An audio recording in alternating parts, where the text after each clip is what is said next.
A regular water bottle, please. Hey guys, sorry. I had some issues with my camera that I needed to work on for y'all. Okay, let's delete this.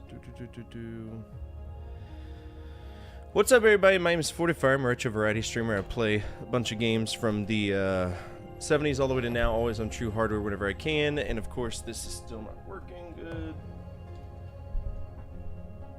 Behave yourself. Yeah, every single time. We have a phone updated and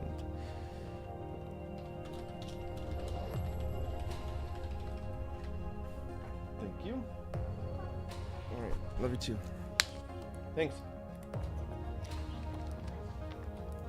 Appreciate it.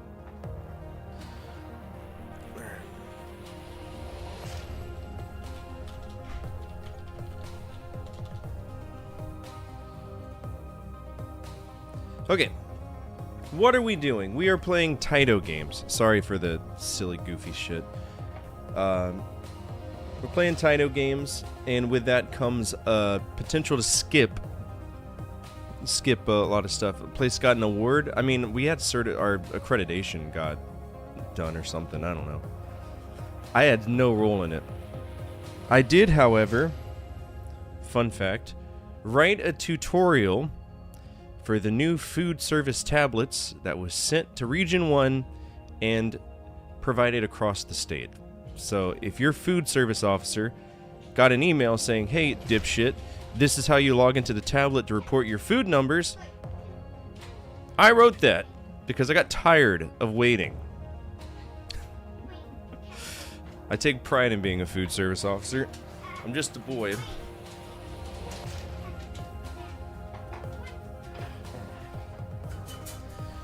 I think you would enjoy Mega Man Battle Network 1 no map, mazes, high battle rates, and random, but you can save anywhere. I'm open to any games, you know what I'm saying? But for Mega Man in particular, we got a long way to go before we get there. Really long way to go. Speaking of long way, we got to go all the way back to the 70s to play some of these games we're going to play today. Which is...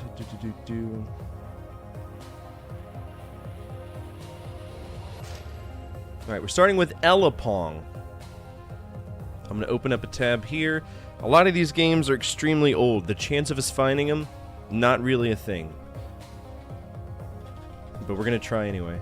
Alright, Elapong ROM. It's a rare 1973 ball and paddle game from Taito that predates modern ROM chips. A dump does not exist.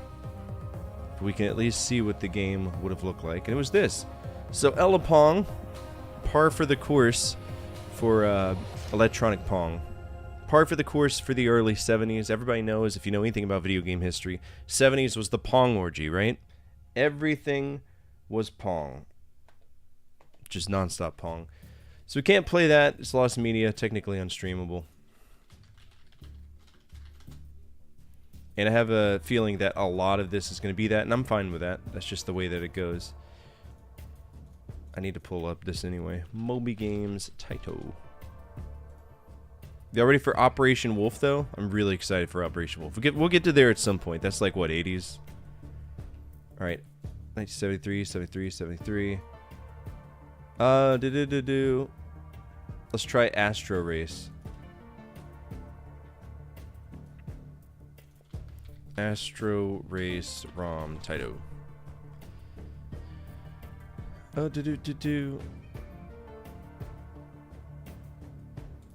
Alright, looks like we got it, but that is just the handbook for the thing. How's it hanging? Low and slow and slightly to the left. Alright, yeah, to the left today. So this is another lost media. That one doesn't exist anymore. Pro Hockey. Hope you're doing well.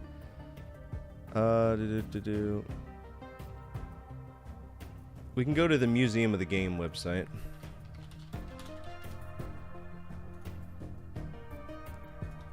Pro Hockey.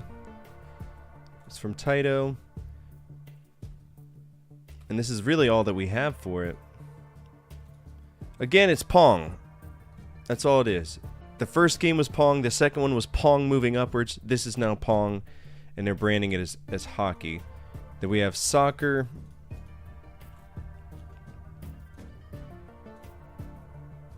Let's see if is there any ROM data for it?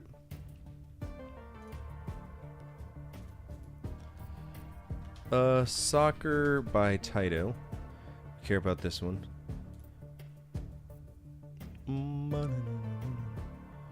1973. Soccer by Ramtech. Now it was them. So nobody even knows where that is. Even the museum doesn't. Then we have Davis Cup.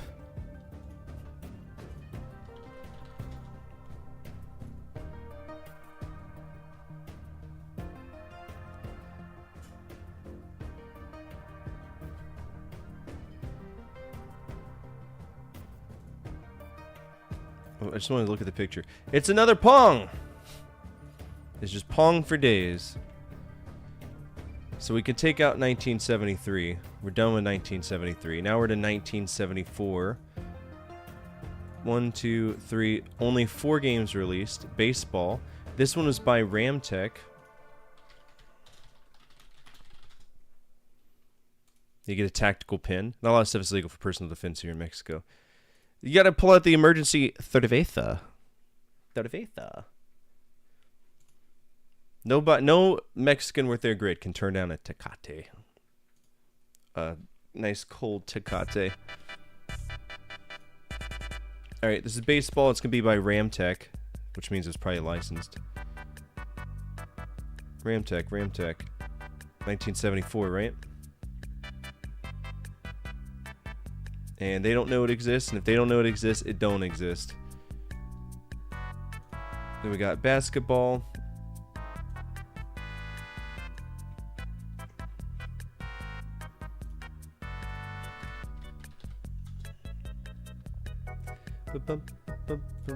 $1974, which would be TV basketball. This is on a license, and I hope this would be really cool if we actually had a ROM. Ooh, there's a vote for the ROM.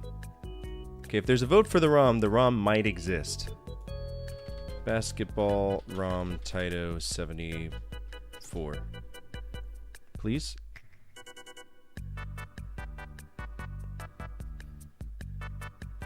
Oh, we got it!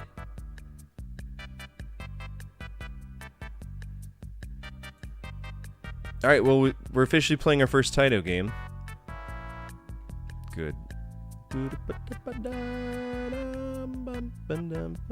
This game is unavailable. Why? Oh, because Emu Paradise pussied out? Yeah, I forgot Emu Paradise pussied out. Because they're little bitches.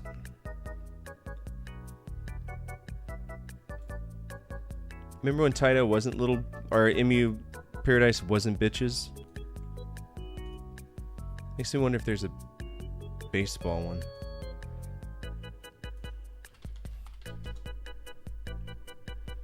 Would have been 73. And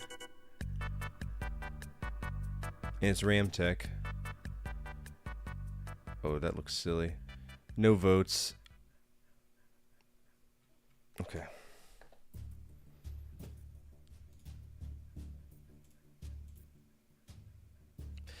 You're about to be surprised because for the 70s, what you're about to see, if it's what I think it is, it's not bad.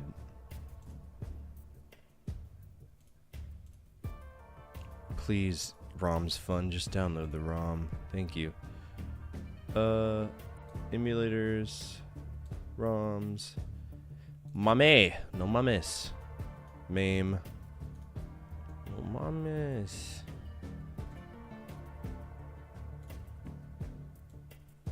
Just gotta hope it works. And there it is.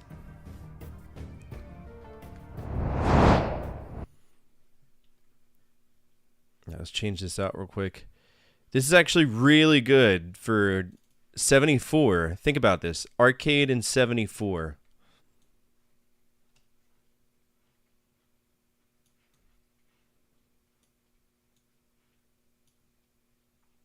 Yeah, actual animations.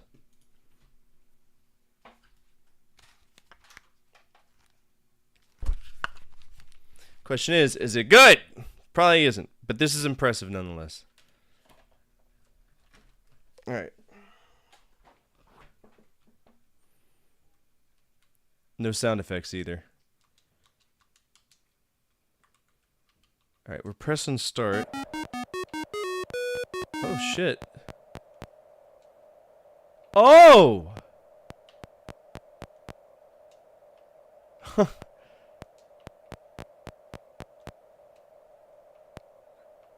It's really hard to shoot the ball, but this is actually skill. This is probably one of the first games where it's actually skill involved.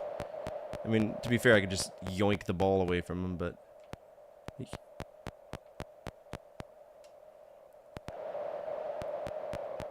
Yo, this game rocks, dude. Excuse me?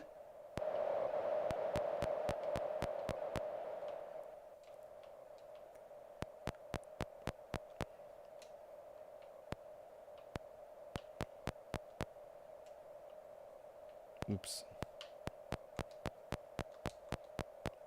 Single button game. I scored on me.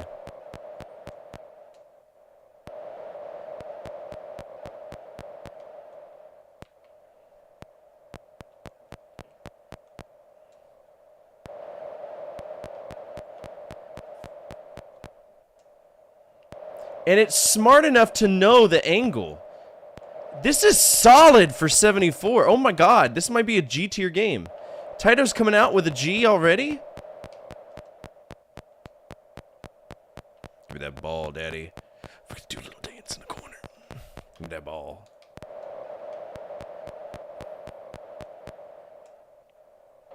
Oh!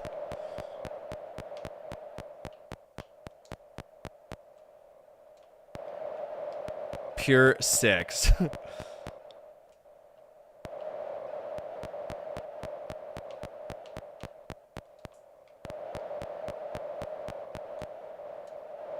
Oh, you filthy bitch.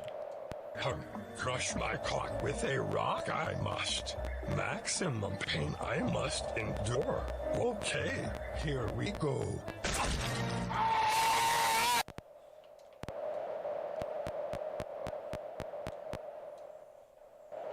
I mean, we're doing pretty good. We might actually do what I would consider to be beating the game.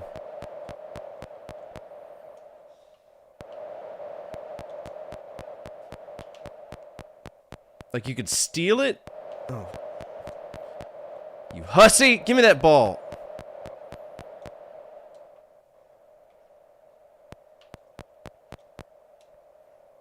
Shoot the J. Shoot it! Alright.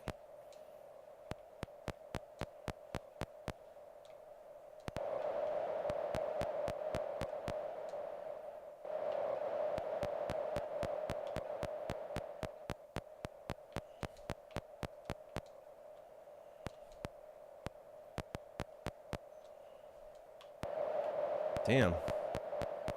He's catching up.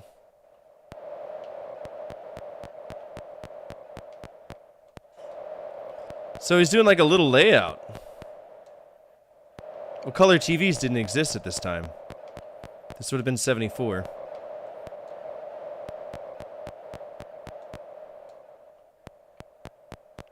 You know, this might be one of the earliest games I've ever played on the stream.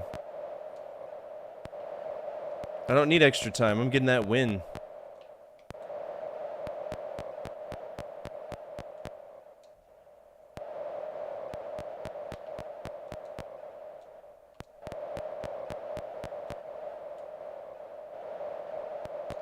And crowd noise?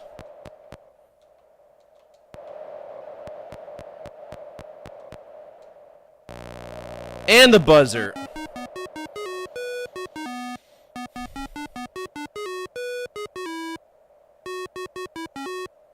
I'm down with this.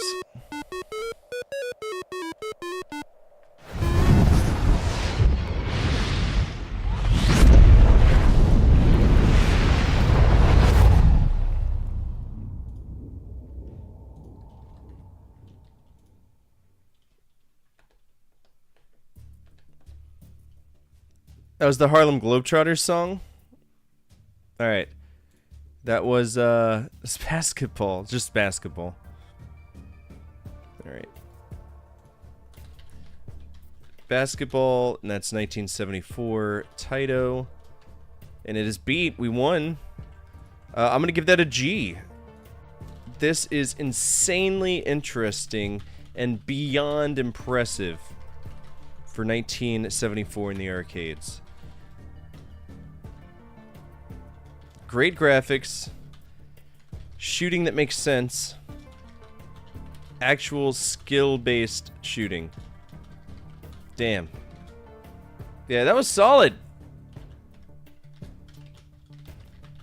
Let's go to our episode tracker. In the 70s, there was 40. 40 what? 40 fire? Me? Not yet. Oh my god. Pull up my damn thing. Thank you.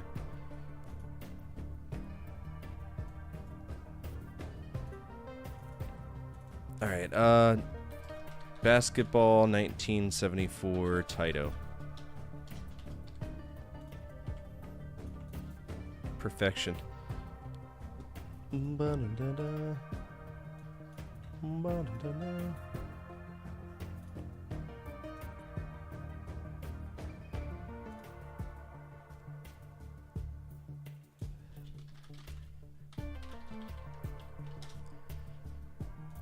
All right. So it's basketball. Basketball. Next up is attack UFO. Let's see if that's a thing. Attack UFO ROM.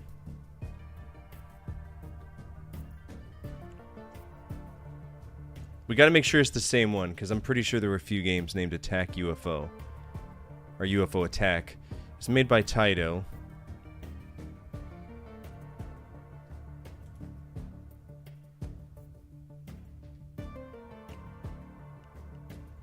And I don't think it's this one, because this one looks like... Yeah, that's not it.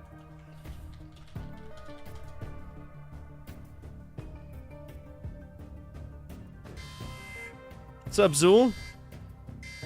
Attention all units, central dispatch, be advised, we have a 1075 in progress with multiple victims. Respond to raid alarm, all units respond, code 3. We're downloading it right now. But you're still gooing your dad's nuts? 70s were a good time.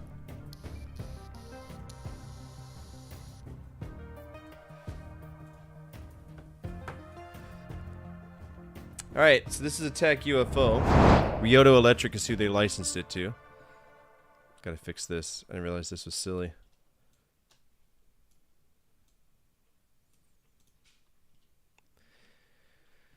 Okay.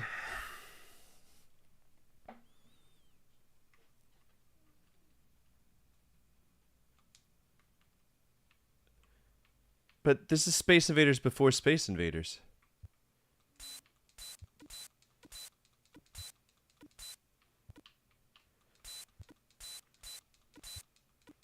I gotta look into this. Why would this is Space Invaders before Space Invaders came out in 1980. So did they already have the layout for Space Invaders? It just wasn't commercially successful when it came out?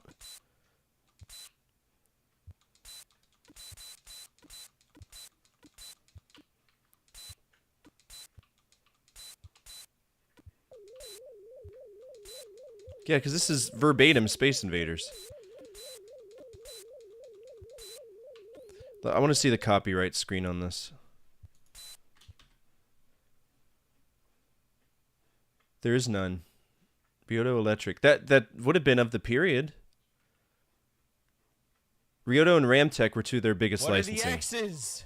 What do they do? What do they mean? What's the point of this game? What's the plot? Interesting.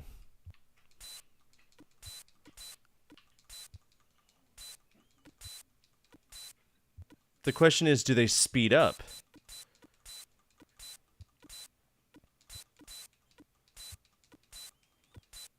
So in this case, they don't speed up, which is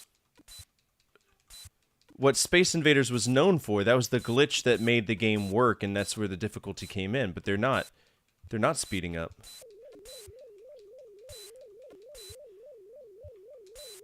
So I'm really... We gotta... What's the history of this game? And I can shoot the projectiles. That definitely didn't stick with Space Invaders.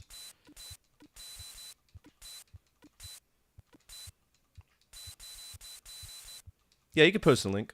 I won't look at it, but you can post it.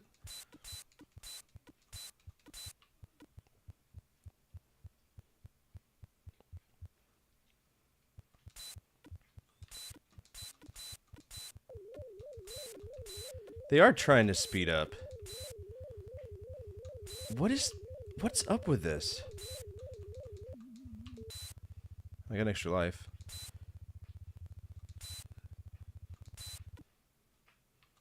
Okay. Parea. Parea 1. Ichi.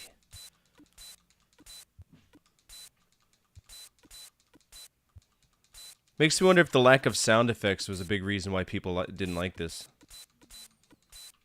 Also, y'all can't hear shit, so I'm gonna turn this up a little bit. I would love to do videos like that.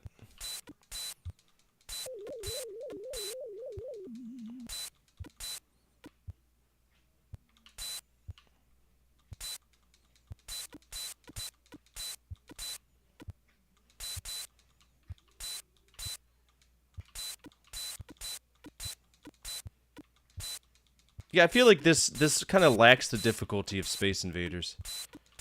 It's like Space Invaders Light.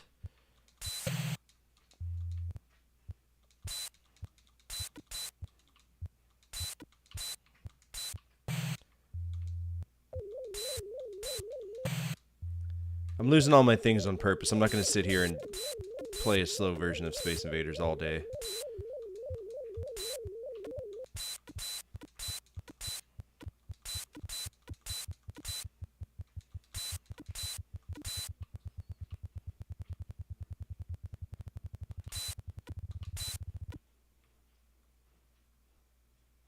Probably. I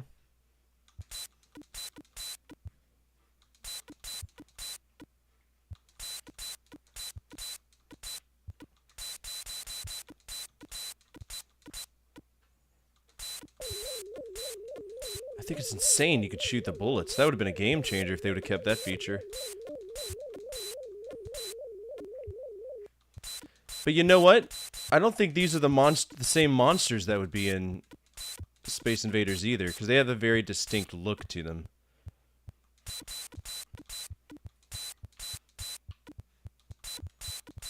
Taito damn near built an identity around those things. Bum, bum, bum.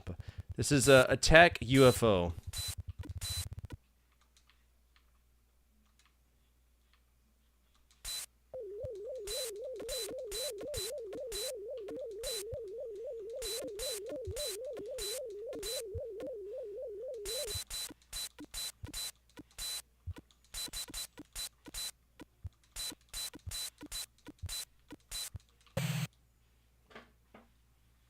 Gamma Oba! 3770. 3770. Alright, that was Attack UFO. Attack UFO. 3770. I mean, it's a slowed down version of Space Invader. Oh, I did. It was Ready Go Gaming Show. It's the Generations episode 1. It's a slowed down version of Space Invaders. Really interesting.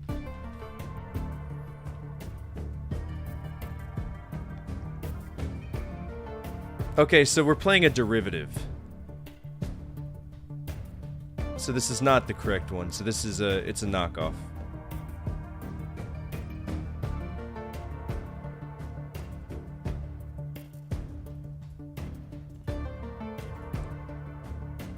So UFO Chase would be the game. And it's Lost Media. Okay. Well, in that case, if it's a knockoff, I'd have to probably give it a B.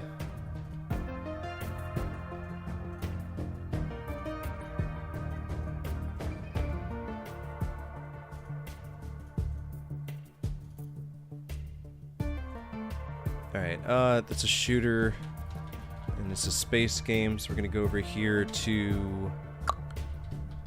No, genre chase. Best shmup. I mean, where did I put Space Invaders before? That's the question. I didn't put Space Invaders on here. See, all these games have personality.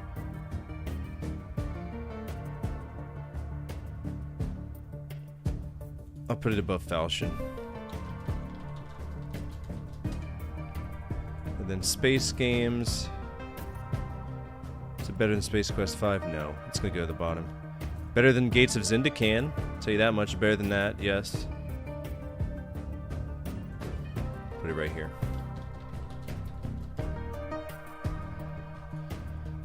License the ability to make a clone from Taito. Yeah, that's what it's gonna boil down to. It looked better than Double Dribble, didn't it? That game was awesome. Alright, then we have Racer.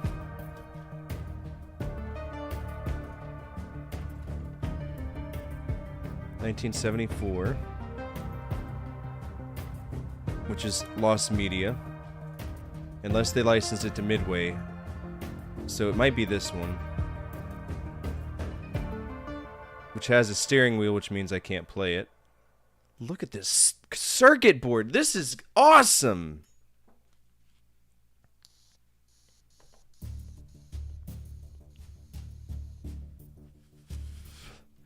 It's a lot of logic in there. A lot of logic. Alright, Racer, Taito, ROM. It's gonna pull up Chase HQ nonstop. Somebody remade it, but it's not the same. Was it known as Speed Race as well? It was known as Speed Race. But even if I find it, I might not be able to play it unless I use a mouse. Speed Race, ROM, Taito.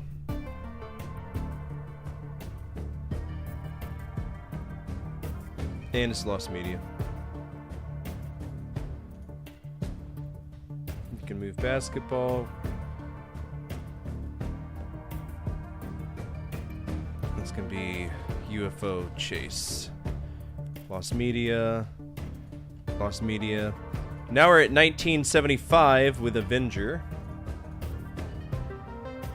1, 2, 3, 4, 5. Avenger, ROM, Taito.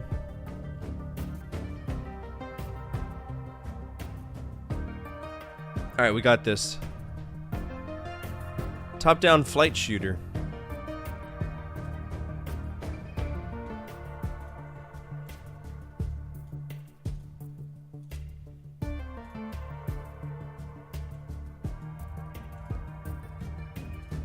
What we got?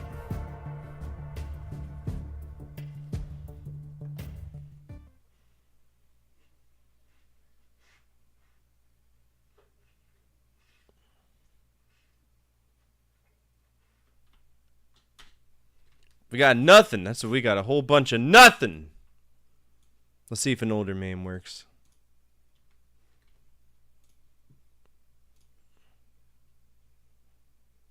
Fuck.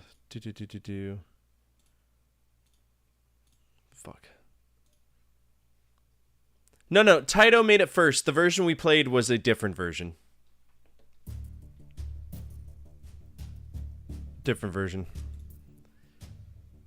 Okay, I see what it looks like because it's on my abandonware, but it's not playing. And just to show y'all what it looks like, if I can find it. It disappeared on me. Avenger. By Electra. It had a nozzle, and you'd fly an airplane around.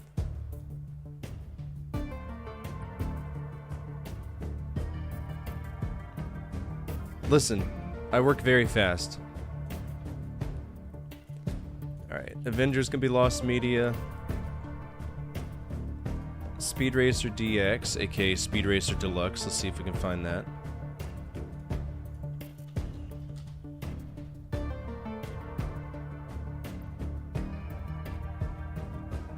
Nope. What about the alternate name? The European release? That's Speed Racer. This is a different thing. It's just Speed Race, not Speed Racer. So that's going to be Lost Media as well. Then Wheels 2.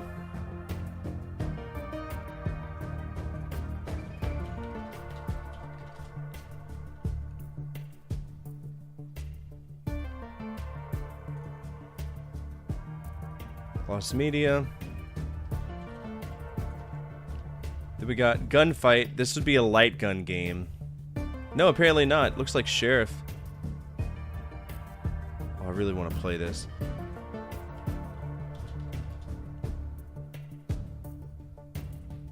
Alright, this is the website I use and I trust. I'll just show y'all. I'm not even worried about getting banned for emulation. I don't give a shit.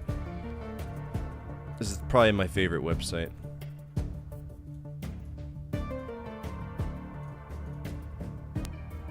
Alright, here we go. We got one. Gunfight. Get ready. Fucking bitch, I'm gonna kill you.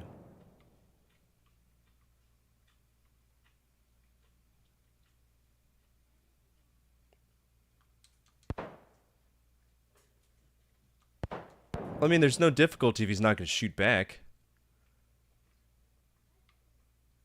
Are you considering it?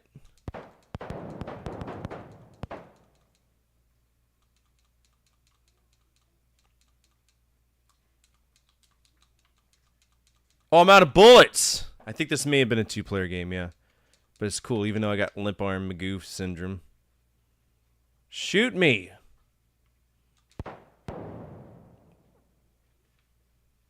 Oh, not the carriage.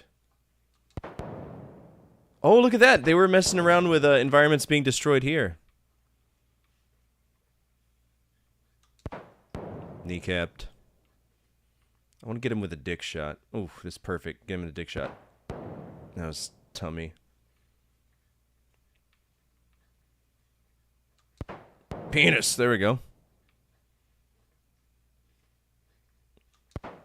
You'd think there'd be a two-player, you know, a one-player version of this. I've only got one controller plugged in, so it's not like it's trying to... Alright. It's technically a win, but we gotta rate it as normal. She's actually working on a TikTok video. She's starting like a finance channel or whatever. Alright, that was Gunfight.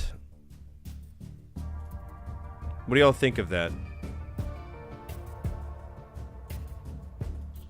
Gunfight.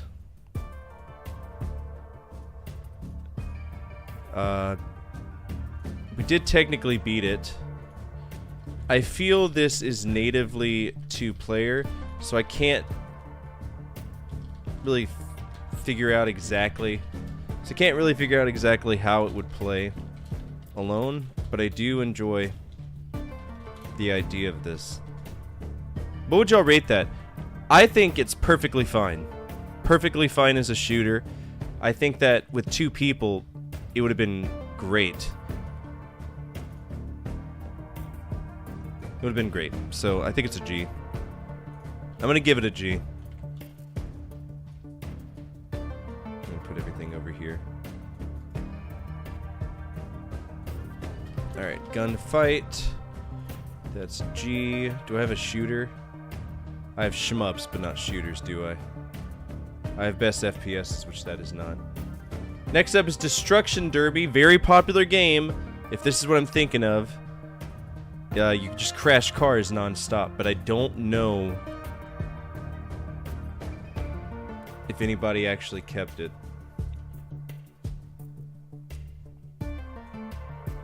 Alright, so it's not available there. Crashing Race? No, okay. Chicago Coin, before they went out of business. That is not 70s.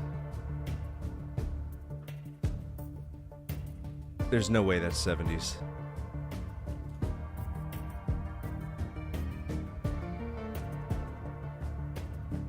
Alright, let's see if we can get actual pictures of that. Destruction Derby by Exidy.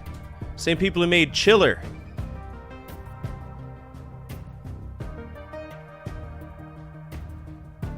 That's Death Race.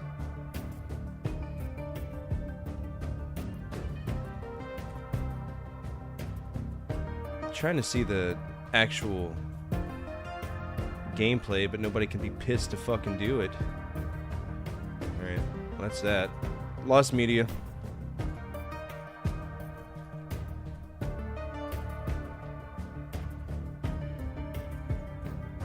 Alright, now we're at 1976. We just gotta power through the 70s.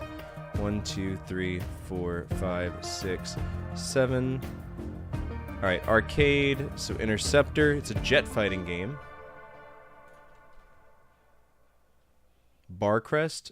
That would not have been them. And so no, that's not happening.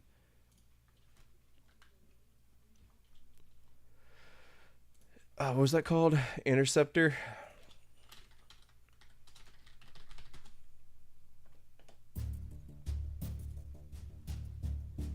So no Raider score. Okay, first of all, dipshit, that's Donkey Kong running a... How dare you put Donkey Kong in a...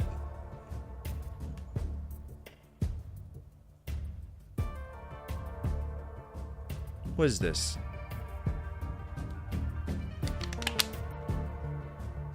Well, there's a lot of Destruction Derby games. Oh, fuck! Oh, fuck! Oh, fuck! Is that in his living room? I can't tell if that's a couch or the edge of the bed. I think it's in his living room. Do you like hot fudge sundaes? A lot of cool things. Top Bowler. There's gonna be a lot of these that are just they're not gonna exist anymore. Alright, so Interceptors, Lost Media. Then we have Seawolf. Specifically the arcade version.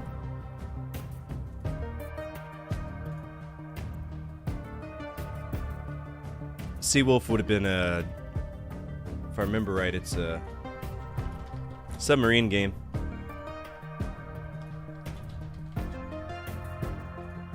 And this is it.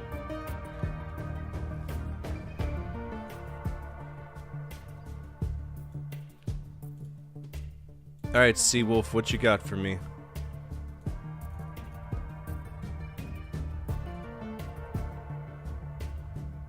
Oh.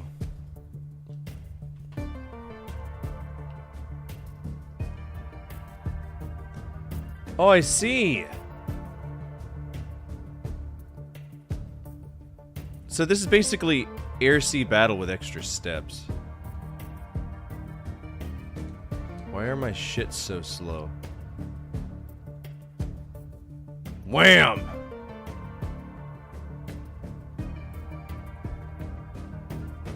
I mean, I might as well just use the mouse. It's easier that way. Oh, I can shoot multiple tubes.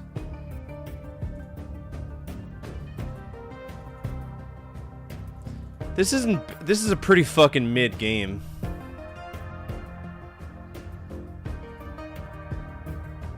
No sound effects. If you're lucky, you hit something.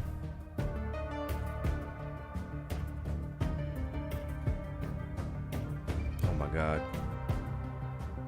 I bet the speedboat's worth a lot of points. Alright, oil tankers are slow, even though I'm gonna miss. Well, I want to do better than that. Alright, battleship maybe? Oh, I got his battleship. Oh, I got the speedy boat. Oh, we're killing it now. I almost had it. Plumbers Don't Wear Ties? I don't think Plumbers Don't Wear Ties is a really bad game. It's just a graphic novel, you know what I'm saying? Hey, he cheated! He teleported! There's no navy with teleport powers. So is our only job to take out boats? Oh shit, we're doing alright. Hello, don't teleport into my tube. Boom. Oh, we got a speedboat.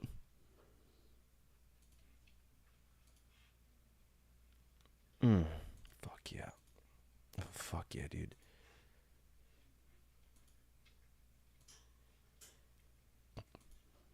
I'm the sea wolf. Am I actually doing well? I think I'm actually doing well. All right, game over.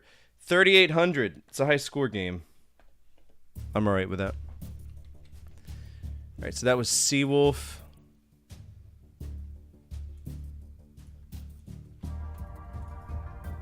So 1 row below. Seawolf, our score is 3,380. I don't think that's bad. What do y'all think of that? I'll let y'all vote for that, because my range right now is C plus to B minus, or like B plus. Well, I didn't win. It's a high score game. It's a rudimentary, knob-based torpedo game. It's Atari by trade, but was licensed to Taito in Japan. It's a B. I think it's a B as well, yeah. I could give it a B.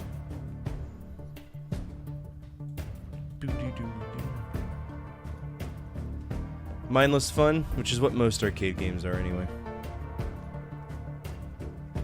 Alright, so that's out. Oh wait, no, I gotta play all versions of that. Seawolf.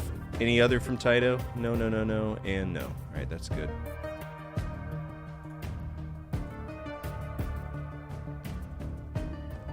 Seawolf is out. We've already played Breakout.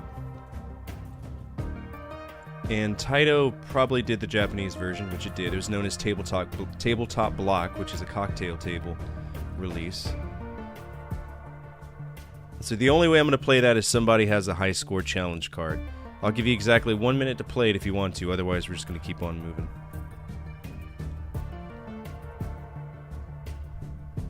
Alright. What's next? Tornado Baseball. We'll still wait and see if anybody wants to play that. Tornado Baseball. That's it. Taito games from the 70s look really simple. I wonder if they play as simple. I mean, their basketball game wasn't bad at all.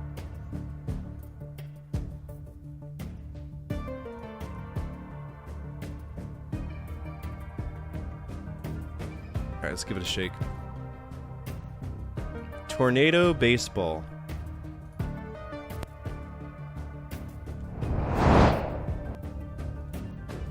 Alright, what are we working with? Oh, look, I can move.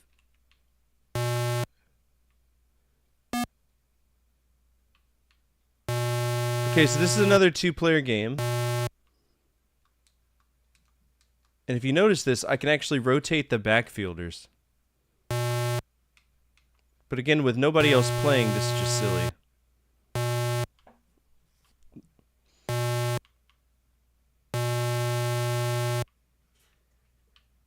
They all, oh, look at that! They run in!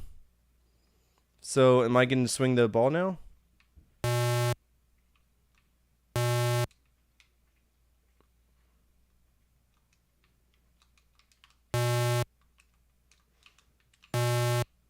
I'm gonna technically fuck this off because this is not playing right. There's just no way to do it.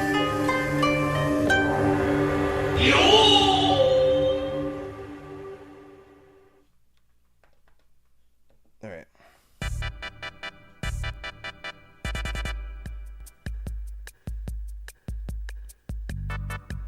Alright, TOR, NATO, Tornado, Baseball, give it a TFO.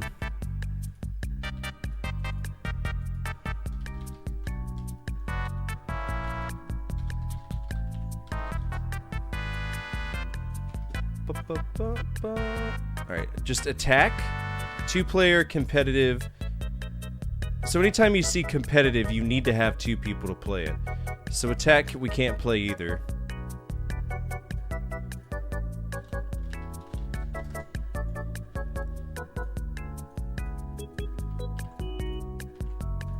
So we'll make a special exception for that. And attack will be the same thing. That's assuming we can even play it.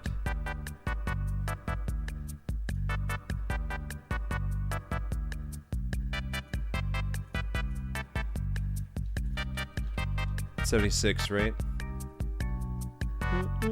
This is it. Look at that! That's the same setup they would use for Operation Wolf, isn't it? In the arcades. Some of you are going to be old enough to remember Operation Wolf.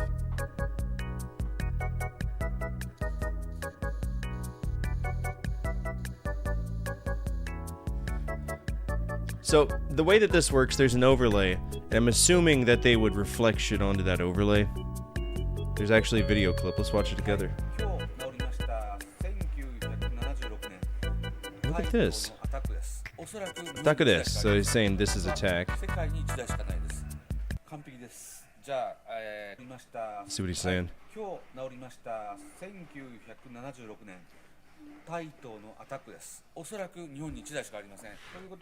He said this is a video game, and it's attack.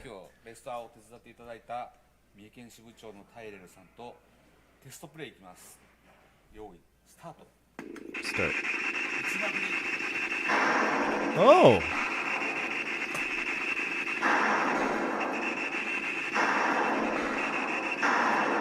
There's even a bead tracker for the shots.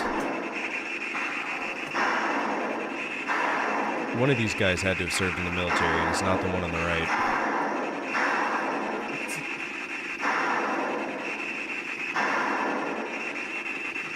I don't know. Nah, those are Jeeps. So I think you're shooting from another Jeep.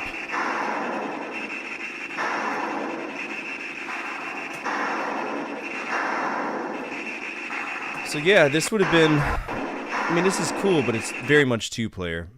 So simultaneous players is 2, maximum players 2, and it's joint play. So that's the only way that we could have played it, is with 2 players. And even then, without that gun, it's not happening. So attack is 2-player.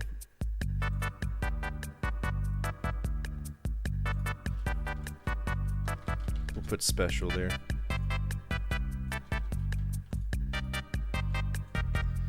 Alright, Flying Fortress, Universal Researchers Lab. Players in control of a B-17. Player scores points by destroying ground targets.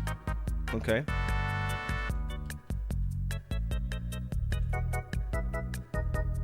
What a machine! Look at this thing! Let's see if we can find it. Alright, nothing there. Let's watch the footage. Because I'm very intrigued by this. Here we go, Flying Fortress, 1976.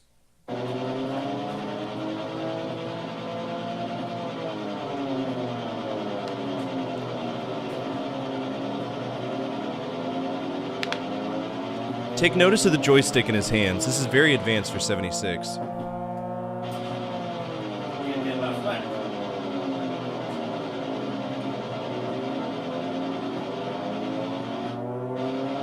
And the sound effects.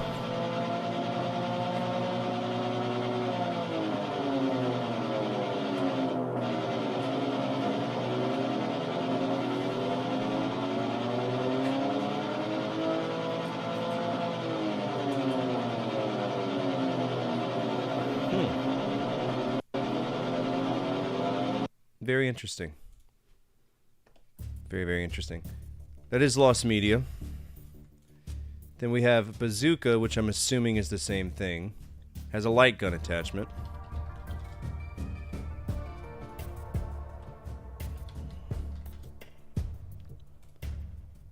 And there's no cabinet picture. And Lost Media all the way, okay.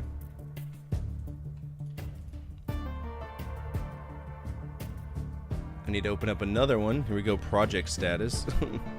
Gotta clear out some of this Taito trash already.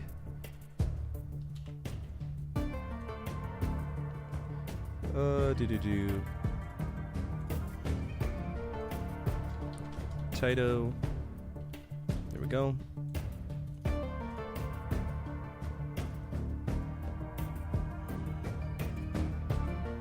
Alright, barricades. We're in 77 now.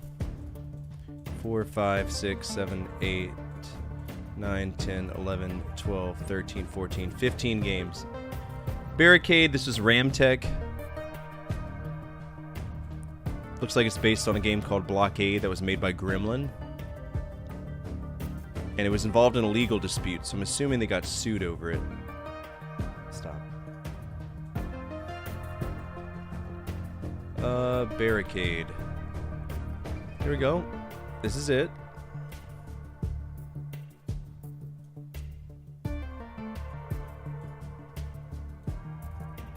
Did I mention Conquering Companies is my favorite fucking project ever? And it brings me so much joy. Alright, what we got? What are we doing here? Okay, so this is basically Tron's Light Cycles, but with extra steps. Oh, we won just by playing. Okay, cool.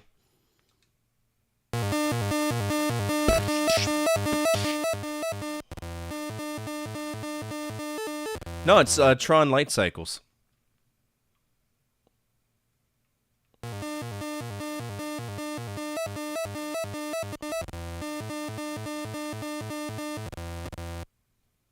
I'm not even trying and I'm winning. This is not good.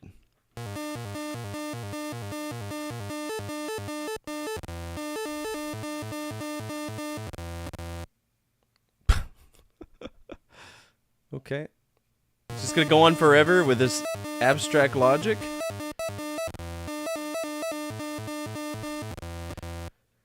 Okay, so something tells me, I got a sneaking suspicion that this is a 4-player multiplayer cabinet. Sneaking suspicion. Let's look it up. It's competitive, simultaneous 4, maximum 4. So you would have to have 4 people to play that. So I'm not even going to bother with a technical fuck off. That's going to be a 4-player special. So that's definitely not happening.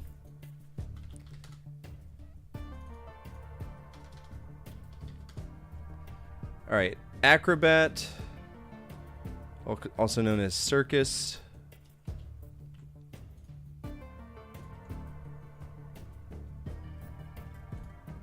All right, 1976, 77, it would be Exidy. A game of skill.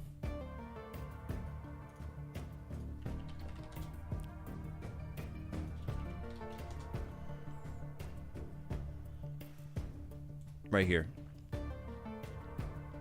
Okay, so fun fact about this game. Some of you might recognize this from your childhood. This is Circus, and it was ported to the 2600 as Circus Atari, right?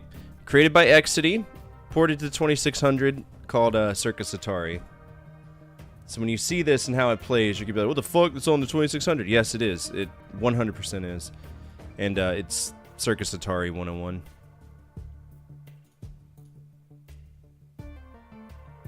And it no worky. Circus Atari is alright, but it's weird. Because in this game, it's a constant seesaw. In Circus Atari, there's a lot more physics-based, and it just doesn't work on the 2600. But it's just it's a breakout derivative. Jump on my seesaw, daddy. So he died. That's good. It's hard. Alright, let's, so this would have been joystick instead of, like, trackball. Brother!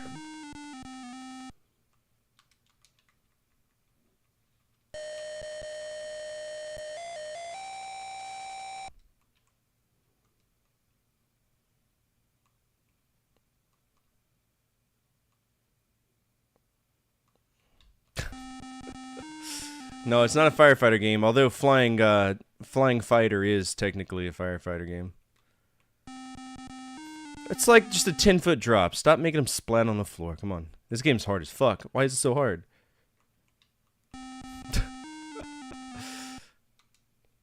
Move empty side of spring.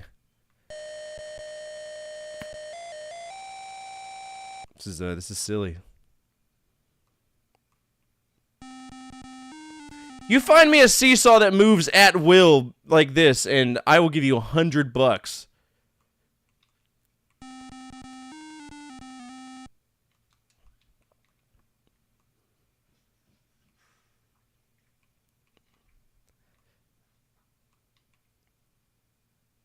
Oh shit. Alright, we're making money. Power moves. Shit. Fuck! It's hard! I'm just gonna take a high score on it. It's 190. It's really janky. Really janky. Alright, that was Circus. Not Circus Charlie, just Circus / Acrobat TV, because it's the same game. Our high score is like 180. What would y'all rate that? Because it's not fun. I don't find it fun. This is the game that Circus Atari was based on. But fuck, is it hard. I'd give it D+ to C+. That's the range. It's really up to y'all. B+, I'm not giving it a B+. There's no way. 'Cause funny?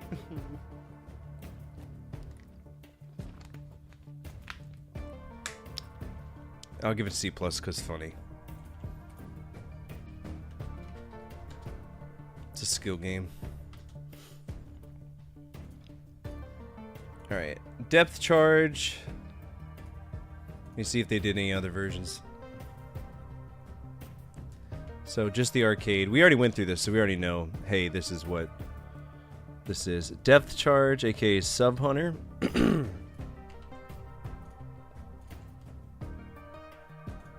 There it is.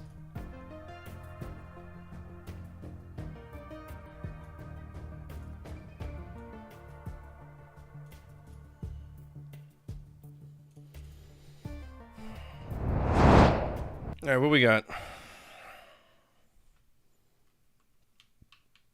Am I the big freighter? Oh, we shoot him out the side. That's whack. You know what's funny? I think I've actually played derivatives of this on those, like, 1001 games. Yeah, I have. 1001 games on one disc things. I remember it. It was a little bit faster. It was a Windows version of this.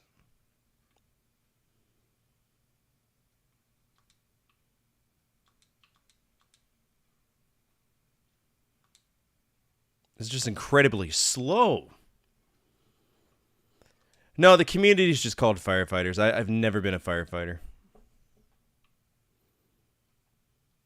I do like the break up animation, though. It's pretty cool. You want a submarine? Brother, me too. The tins aren't even easy to hit. Yeah, it's just kind of wishful thinking if you hit anything. That doesn't mean it's a bad game. It's very straightforward. It's just slow. Very, very slow.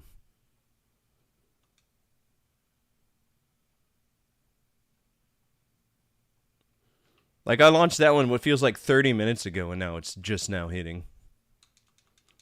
So it's a crapshoot. You just throw your shit wherever you want and hope that it hits something. And there's a time limit, but I can't make those go any faster. The Hunt for Red October, clearly.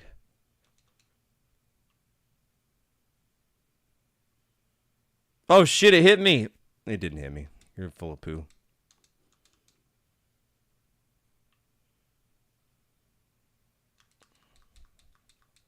Crimson Tide? Is that the one with Denzel Washington in it?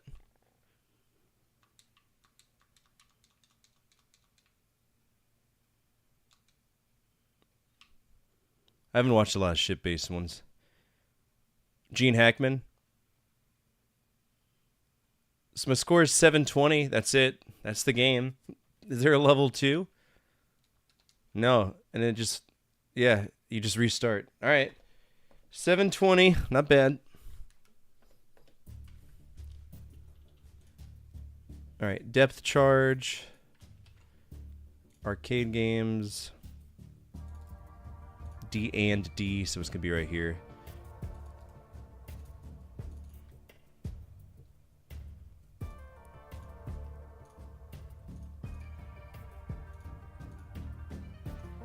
It's the wrong color. All three of these are the wrong color. There we go. Depth charge. It's not bolded. It's not bolded. We did not beat it. We got 720 points, which is pretty cool. What would y'all rate that? It's very, very slow. It's cool, but it's so slow. I don't see the skill in this.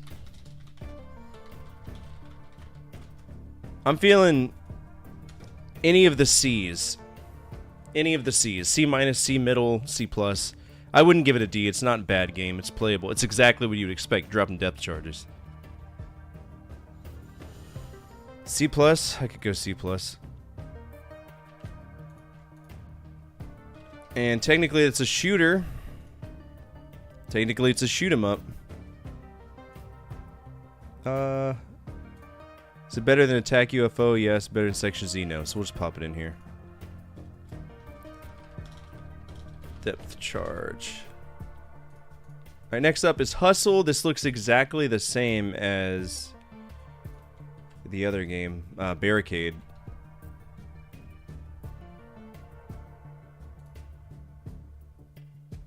Simultaneous 2, so that's going to be special 2. Can't play it. Hustle, and this is a 2-player. I think it's interesting that they did that. There's a lot more of those games, because back then, games weren't about like being surrounded by people. You had a lot of games. I haven't seen Das Boot. I know of it. Yeah, The Guardian Legend is an amazing game. Just understand that it's compile and it's going to shit on your face. Missile X, that sounds like that missile game. Missile X. Alright, so this is not...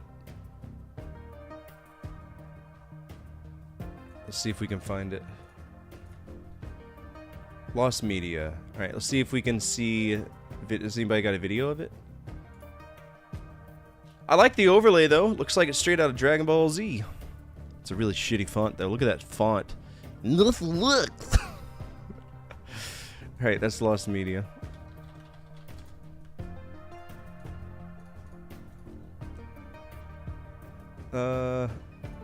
Road Champion. AKA Road Champions. Let's see if we got it. No. It's a shame. We knew we were going to run into this issue, though, so I'm not mad at it.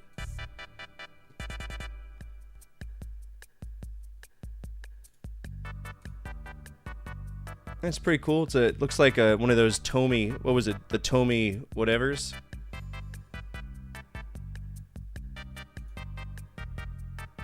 Alright,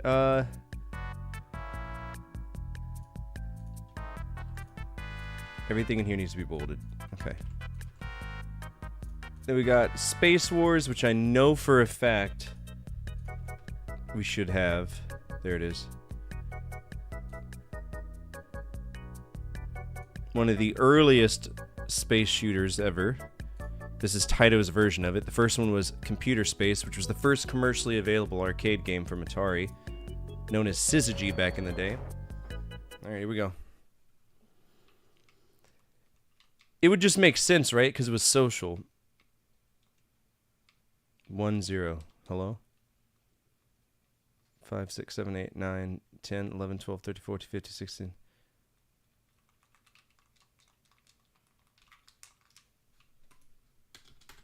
Alright, this could be a technical fuck off.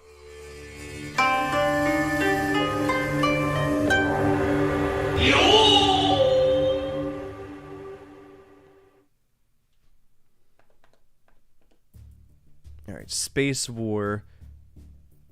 So I've played a version of Space War, but I don't believe it to be the same. Because this version I played, I rated S, and it was Konami. So we need to differentiate that there are multiple games called Space War. And then this is Space War by Taito.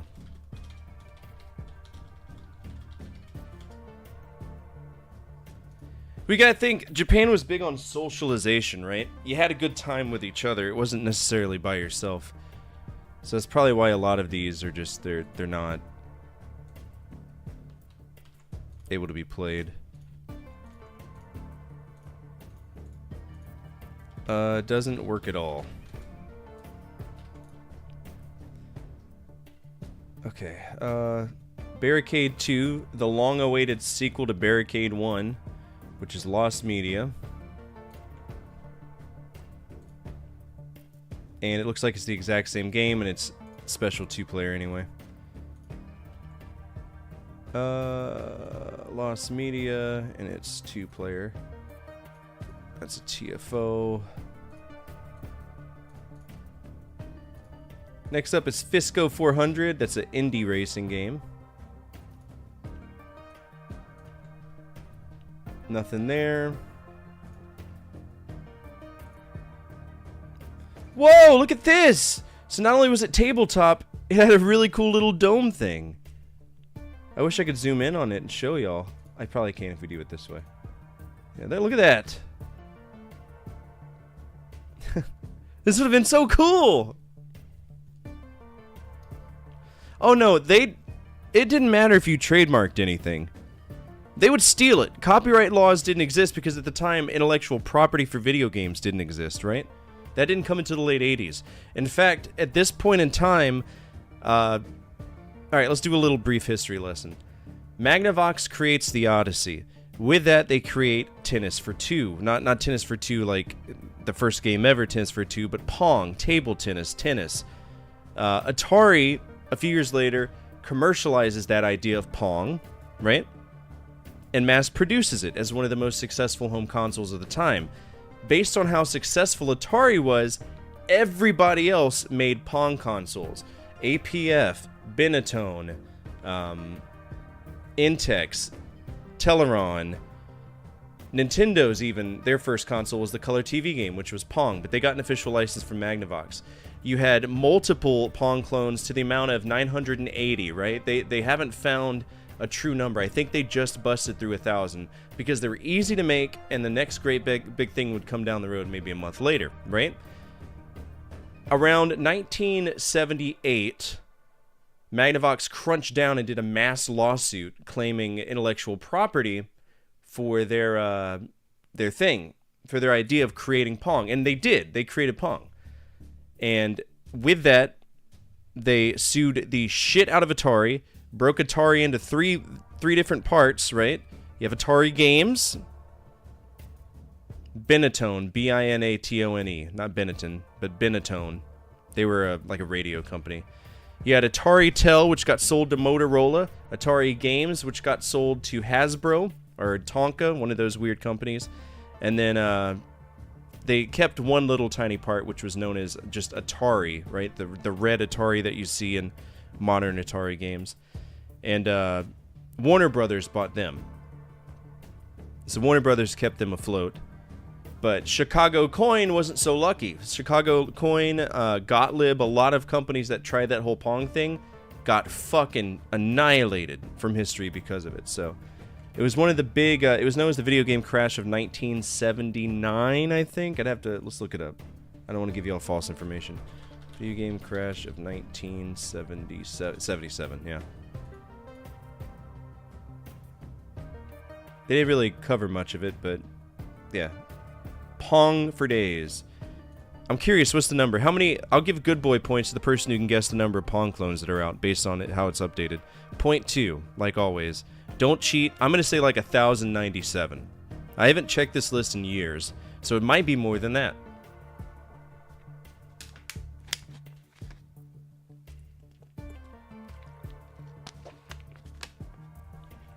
$1,033, 1,101, and I won't play. This will be y'all. Y'all can enjoy this. First generation of video games. Does Arkanoid count as Pong? No, it's Breakout, which is also made by Atari. So Breakout comes from taking Pong, making it vertical, getting rid of the bottom, and then putting bricks up there, right? Then Arkanoid does better by giving you power-ups, but Space Invaders is basically Breakout, but if those bricks were aliens. That's how Space Invaders came to be, which is interesting to me. Alright, 3rd generation, we can get there from here. Right here. Alright, how many we got? How many we got?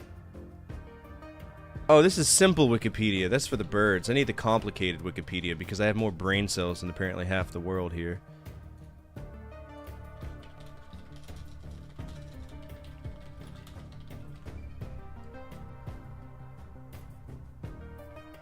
Alright, what we got? How many have they discovered? 1015. 1015 Pong clones. Yeah. I remember when I looked, it was like 960. Old man, you're the closest, though, at 1033. But look at this. So, in 1 year, they released the same thing. TV Fun 401, 401A, Sportsorama, TV Fun Match 405, 405A, 406, 442. Coleco was probably the worst at it. There's your Benetton right here, TV Master Mark IV, which I have up there. Coleco had the arcade, the Marksman, the Alpha, the Combat, Telstar Classic, Colortron, Ranger, all of these stupid, just dumb. This one's actually pretty cool. This is the TV Tennis Electro Tennis, and it works with UHF, so it's wireless. Can you try all these? I would love to, but I have no way of capturing it. They're over UHF pitchforks in the back. I own an APF. The Benetton is up there on the wall. I don't know if you can see it. Let's see. Yeah, it's kind of hard. It's right there, but it's so dark up there you can't see.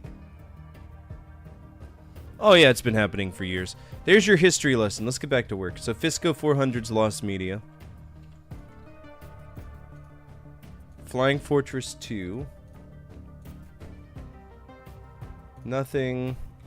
Damn.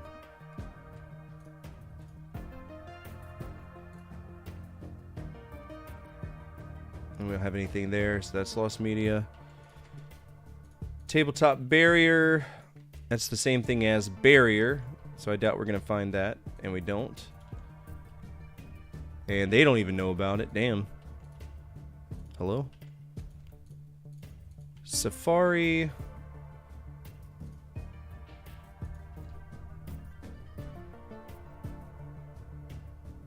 Oh, this is it. Alright, so let's check Safari, because it looks like it might be Safari 1977 by Taito. Single shooter rifle. Yeah, let's play it. Titty barrier? No, not like boobies. Like a bra. That's a lion! Look at that lion. Hello, face. Go away. I'm gonna get me a lion. Ow! Shoot this snake. Oh, shit. So is there no way to, like, aim up? Is this supposed to be boars? There's a lot of boars here. Oh, my God. Oh, fuck! What killed me? Could you imagine shooting a snake and then stuffing it for your wall? Shoot him in the ass. There we go. Is that an albatross? What is that? All these peaceful animals.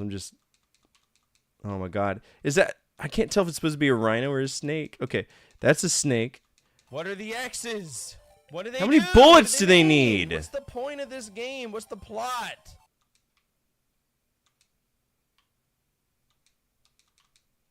Oh my God. The Oregon Trail hunting game is better than this, and it's older. Just blasting 5.308 rounds up their ass just to try to kill them. Jesus. So we don't have lives. Slowest dying snake I've ever... I mean, PETA would have a fucking field day about this game, wouldn't they? This game has you point blank shooting rhinoceroses the size of a munchkin straight in the face. Not even the lions can escape. Pew, pew, pew. What hit me? Did I trip?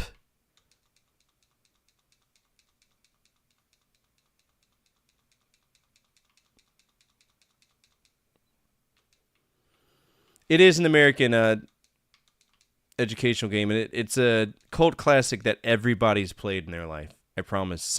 You've played a derivative of it. If you're American.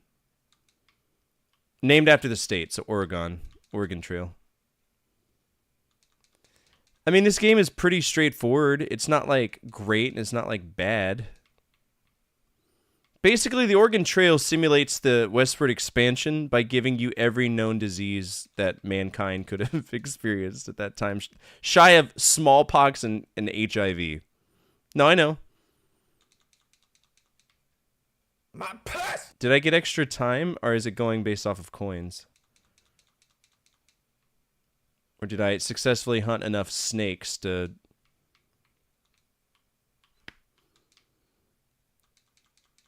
Alright, I'm going to take a high score of this. 3,900. There's really nothing to this at all. That's kind of shit. Alright, Safari. Yeah, it's really good. And it only got better. They're still making Oregon Trail games today. It's actually really good. Safari. Put it here. Safari. That's not Safari Rally, just Safari. 37 hundo. What would y'all give? It's not a G. It's not a G-rated game. No. It's stupid, is what it is. It's very stupid.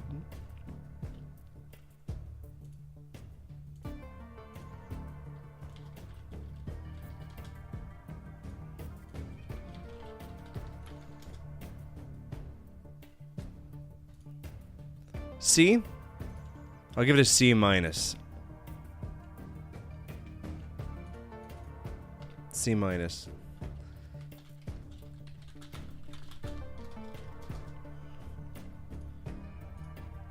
Alright, Gunman. Nothing. And nothing. That's Lost Media.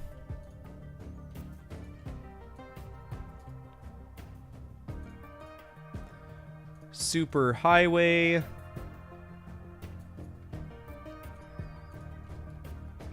Nothing. It's a racing game. I can't really tell what it looks like, though. And I know for a fact that it didn't look like that. That's definitely... They're pushing. This is... Yeah, no. That did not look like that. That's Lost Media as well. And then Super Speed Race. Didn't I forget Super Speed Race last night, too? I'm so bad. Alright, Super Speed Race. Alright, here we go. We're in color era for Taito. Thank God.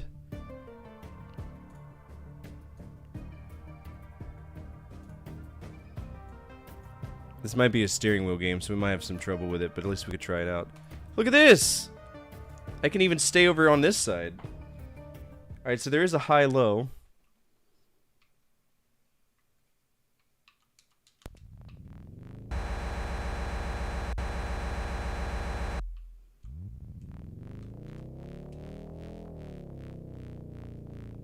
Okay, so I have a feeling there's a pedal involved, like an analog pedal. Let's check that. There might be a pedal involved with this.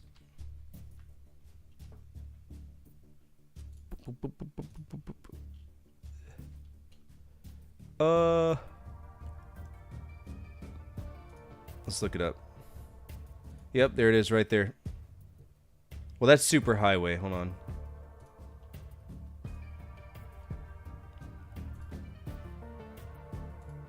Yep, there's pedals.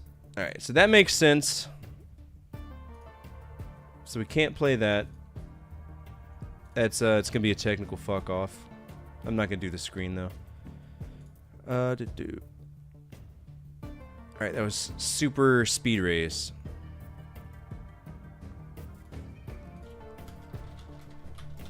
Super Speed Race. It's a TFO. It would have been cool. It sounded good. It sounded a lot better than Road Blaster from Konami. Because all you hear in that game is... It's like a buzzing noise. Requires pedal. What arcade game had you coming out of a big rig truck during races? Big Mother Truckers, if it's the modern one. But you could also do one for Cruisin', I think. Cruisin' and Cruisin' World, USA.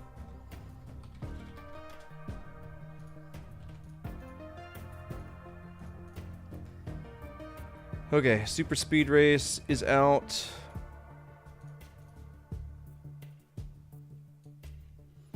Oh, Computer Lab was nothing but video games for us. As children.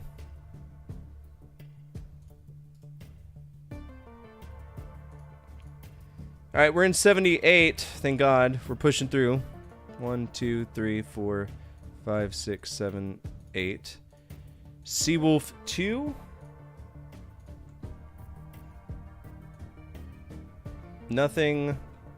What was Seawolf 1? Okay, Lost Media.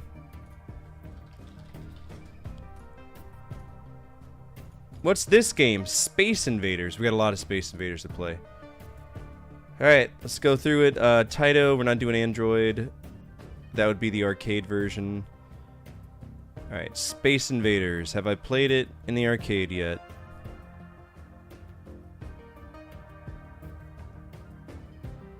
How have I not played Space Invaders yet? Oh, brother, we gotta play Space Invaders. I'll play every single version of Space Invaders that we need to. Because there's no way to beat it.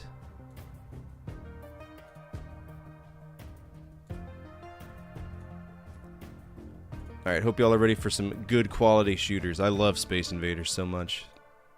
I'm not the greatest at it, but... What in the fuck is this? Get out of here. What was that? Oh, that's right. I did only play that version. Alright, it crashed. Let's pull up Antstream since it's going to be the same version anyway. I know for a fact they have Space Invaders. Unless Taito pulled their license. I know Taito may have pulled their license.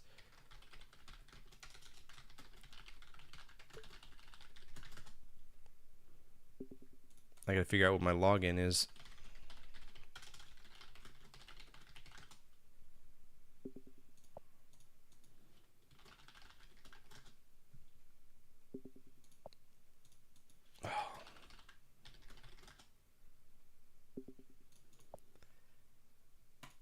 Alright, reset password. Maybe it's this one.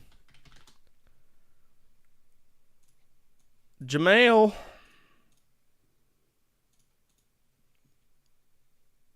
Unless, let's see.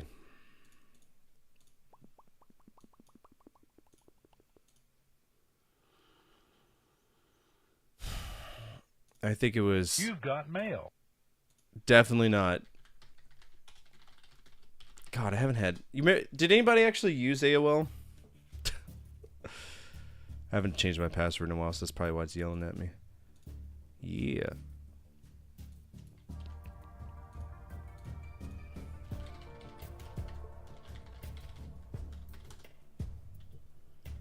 Here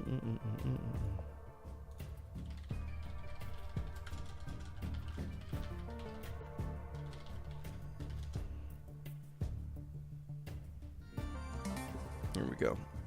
All right. Play now.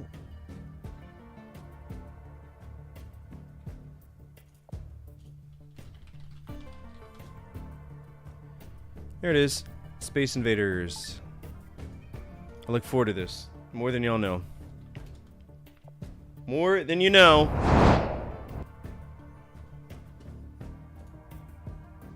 Alright, let's fix this real quick. We're going to need to change our ratio screen.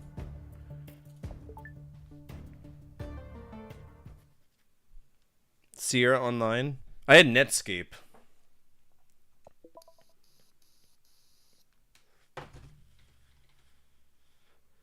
I don't remember what the... What's the credit button? 1, 2, 3, 4, 5, 6, 7, 8, 9.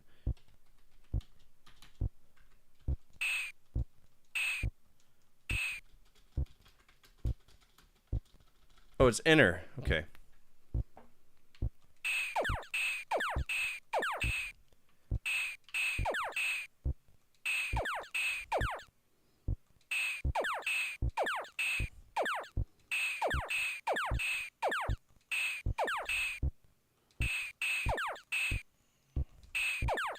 Oh, you can shoot the projectiles. You just gotta be very lined up with them.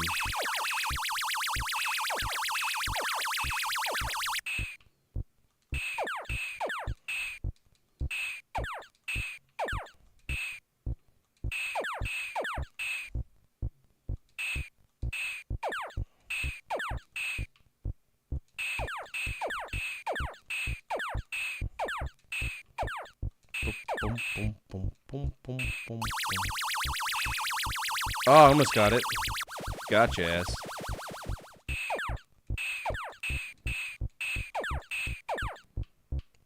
Oh, we gotta watch out for these guys. I didn't realize how low y'all were. Damn.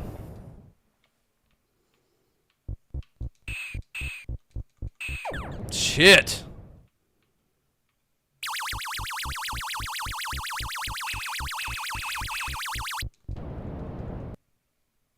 Game over. That's fine. This is a solid game. It's one of the greatest games ever created. Dramatically redefined everything that is the vertical shooter. Without this, we wouldn't have had Galaga, we wouldn't have had Galaxian, we wouldn't have had Fever SOS or anything Cave. This is effectively the first solid, well-made shooter. Now, is it one of the greatest space games I've ever played? No. Because there's ones that are more modern, more fun, but...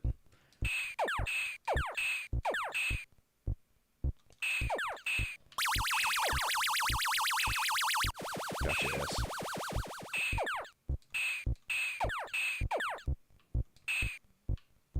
Gotta stick and roll.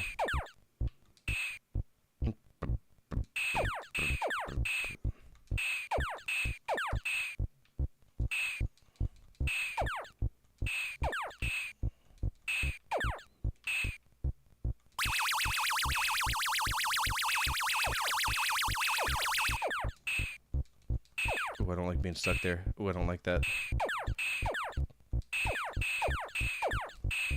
I hope y'all are ready to play a lot of Space Invaders because they milked this titty dry when it succeeded.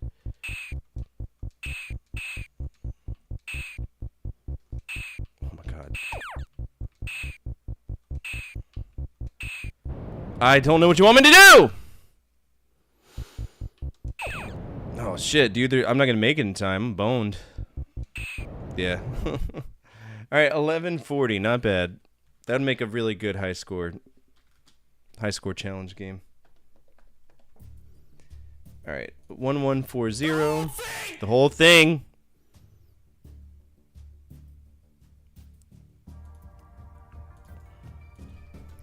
Space Invaders 1130. It is one of the greatest games ever created.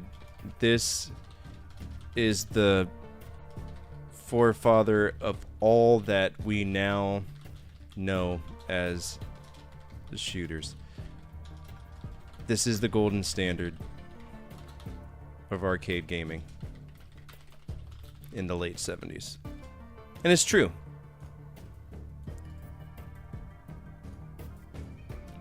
Space Invaders gets a G. Best shmups, is it better than Section Z on the NES? No. Is it better than Asteroids? Yes. Time Pilot. I'll put it between these two. And then Space Games. Is it better than Among Us? Yes. Freelancer? No. It's gonna be really hard to break over that. Space Invaders. Alright, what other versions are we playing? We are playing I think we've already done the 2600 version.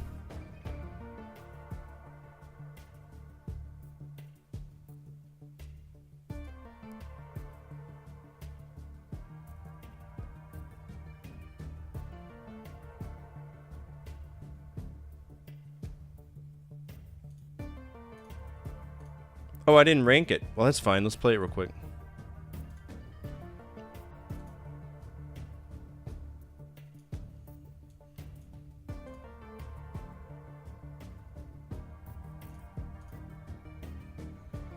What the fuck is this dangly ass arm shit?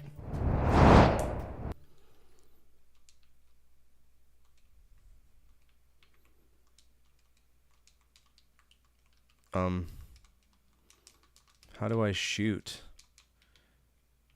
I can control things, but I can't shoot. Is the joystick in the wrong hole? No, it just wasn't actually started. So here's the problem with this one, and why I don't like it. The bullets are moving towards me. Like they're vectoring towards me. That's not how that should be. They should just go straight down. Also, why is my barricade moving? There's some weird buffoonery afoot.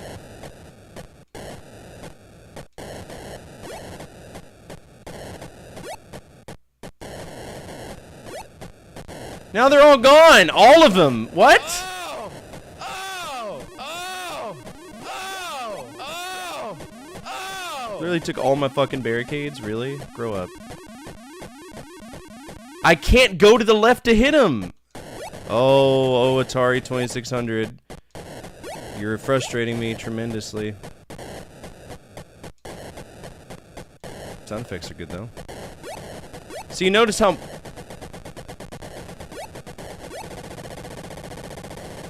Okay.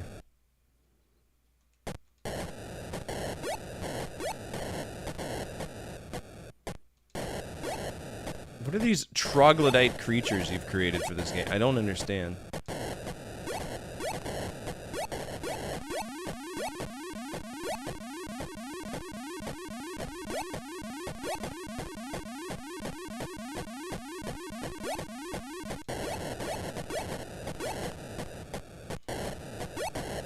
They're like the fucking TiVo logo over here.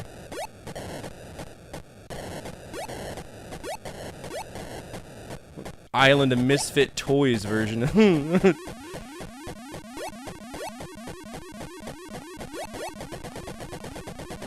no.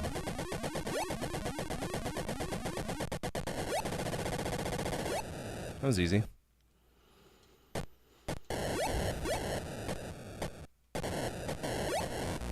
Oh no, I died! How many more lives do we get? 2? Okay, that'll be alright. This is an arcade game. It's gonna go forever, so I don't really care.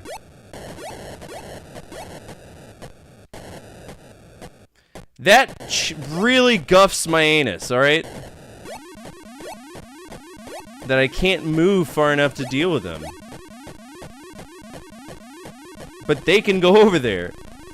I got crushed. 1520. This game sucks. 1250. 1250. Fucking anal bleeding. This is a horrid version of this. I'm gonna take up all the available space. Alright. What would y'all think? Guffing my anus? Ugh.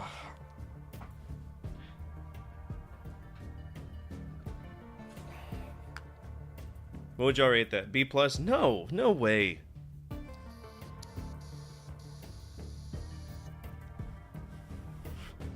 Nah, man.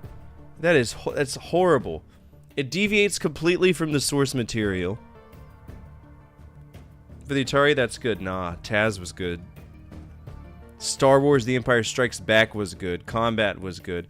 Who made Space Invaders? Just out of curiosity for the Atari 2600. It was Atari that did it.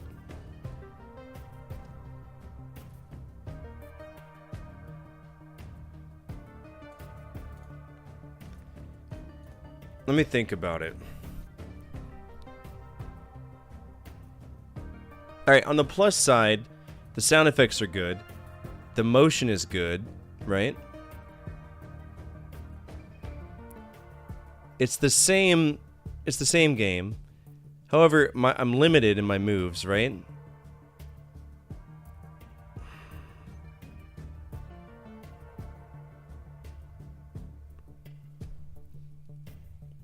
So that would put us about C plus B minus range. But I do not like it.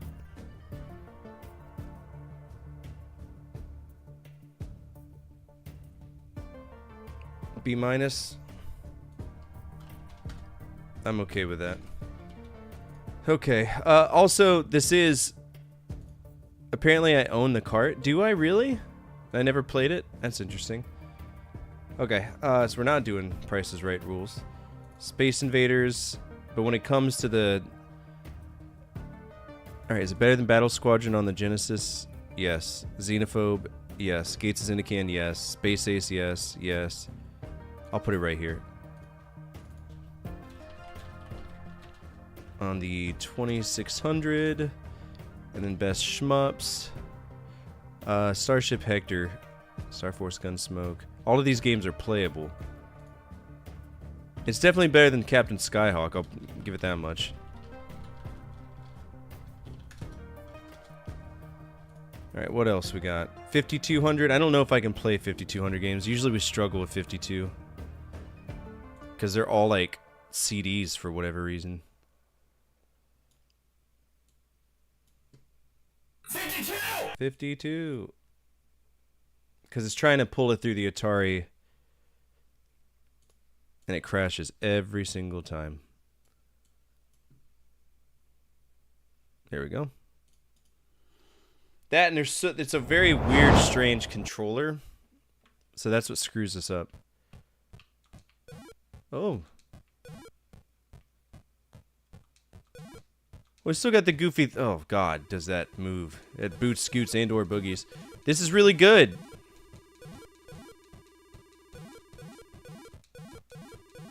I'm okay with this. Is it gonna get fast? Yes. Fucking idiot. Okay.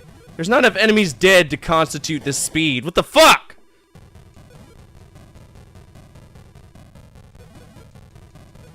Oh my god. Are you serious? There's no way. It's game one.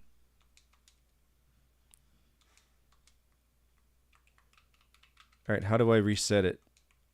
I don't fucking know.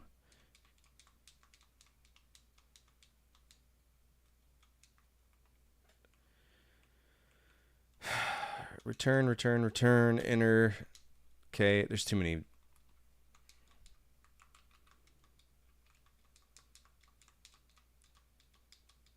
$11, $12, $13, $1. Okay, so there's 12 different variations. Game 12.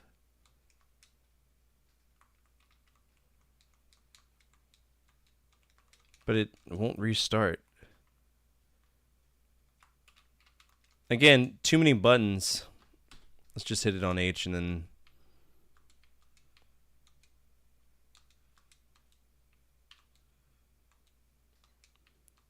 How did I start it before?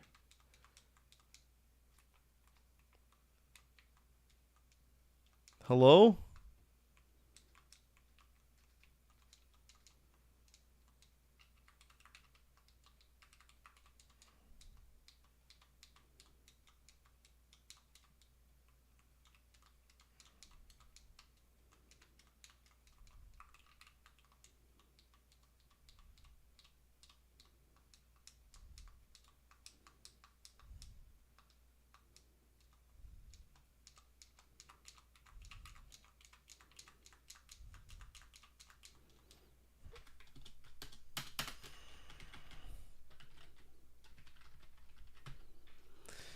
I mean, I played it for a little bit, and now it's broken.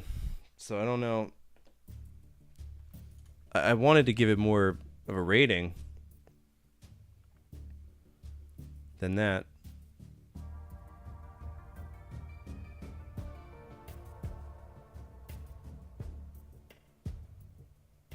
Oh, I don't even have an Atari 5200 set up yet. Atari 5200. We'll make it the same color, which is a dark red.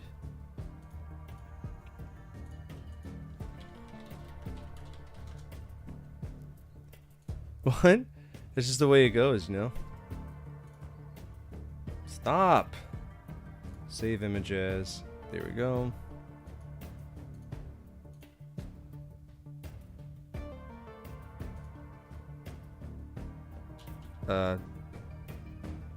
Upload the picture. Damn, why are you overcomplicating it?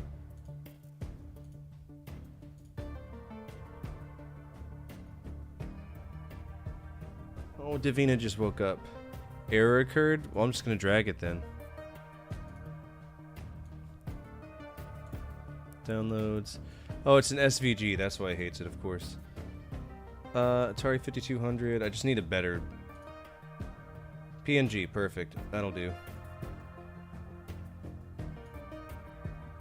We love PNGs here. The greatest PNG ever. Love them. All right.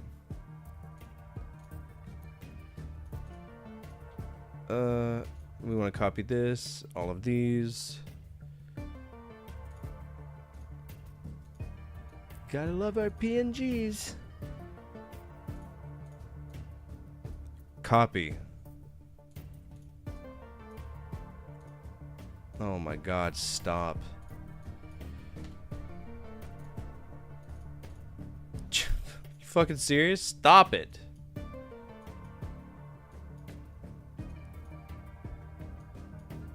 Alright.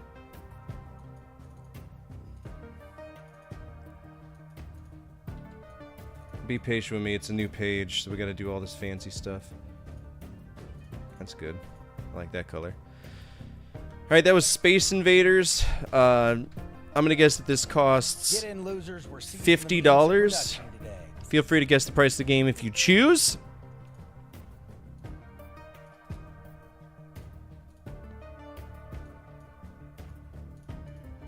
And this is gonna be genre.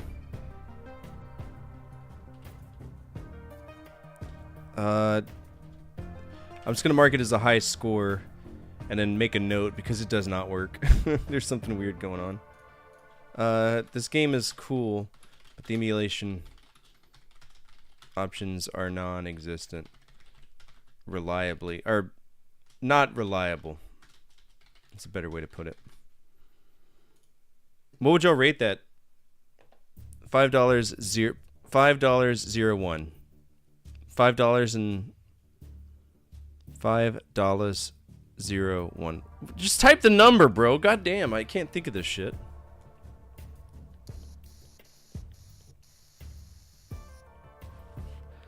I was about to do PIMDAS to try to figure out your shit. Alright, here we go. Space Invaders on the 5200. B plus and a 10. Okay, so $17.99, $10, $9. Got it down to 9. $8.98. That's just the book. $8.87.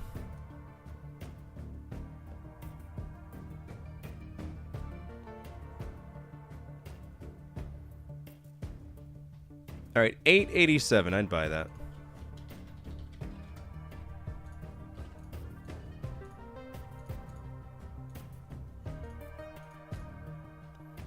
All right, $8.87. That puts Zool as the winner.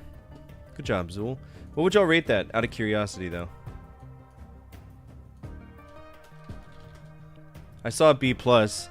I think it's more accurate, though. I really do think it's more accurate, so I'm okay with giving it a B plus. The controllers are ridiculous. For anybody who's never seen a 5200 controller, it comes from that era where they wanted everything to look like a phone. So you got all of these buttons that don't do anything, except for maybe one of them, because it's Space Invaders, right?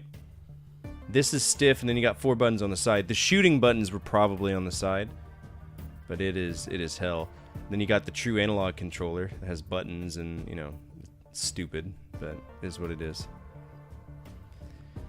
Okay, the boy list. Zool gets points. He's at 1.4. Then we gotta go to our thing. Alright, Space Invaders is better. Forgotten Worlds. I'll put it above Sidearms Hyperdyne. Space Invaders on the 52 hundo. And then Space Games. I feel this still does a better job of being a space game.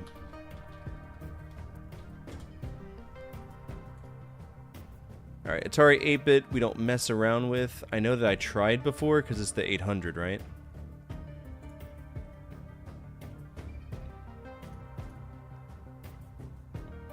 Alright, let me take a quick break. When we come back, we'll check out some of these other ones, okay? Don't go anywhere.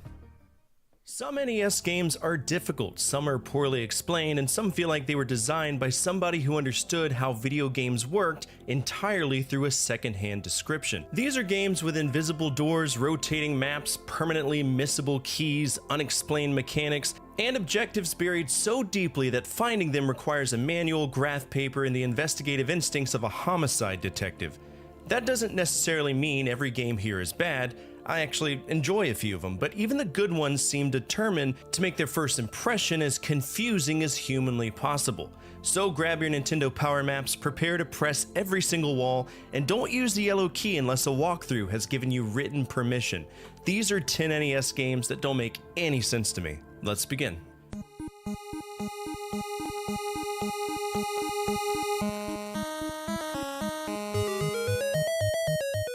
Deadly Towers doesn't simply refuse to hold your hand. No, it cuts your hand off, throws it into one of its invisible dungeons, and refuses to tell you which identical room it landed in. Prince Meyer must enter 7 towers, recover 7 magical bells, burn them in a sacred flame, and defeat the evil big bad guy Rubus. That sentence makes considerably more sense than anything you experience while playing Deadly Towers. You wander an enormous landscape with no direction, throwing the world's loneliest sword at monsters. It's technically a sword, but Meyer launches it like a medieval Nerf dart, so I'm not convinced he understands swords either. Then you step on an unmarked patch of ground and fall into a dungeon. Is there a bell down there? Is there a useful item? What about progress? None of the above. Deadly Towers noticed you were getting somewhere and took that personally. Entrances are invisible, exits are unclear, enemies shove you around, and the correct route appears to have been revealed exclusively to whoever drew the Nintendo Power Maps. There is a functional action RPG buried under Deadly Towers.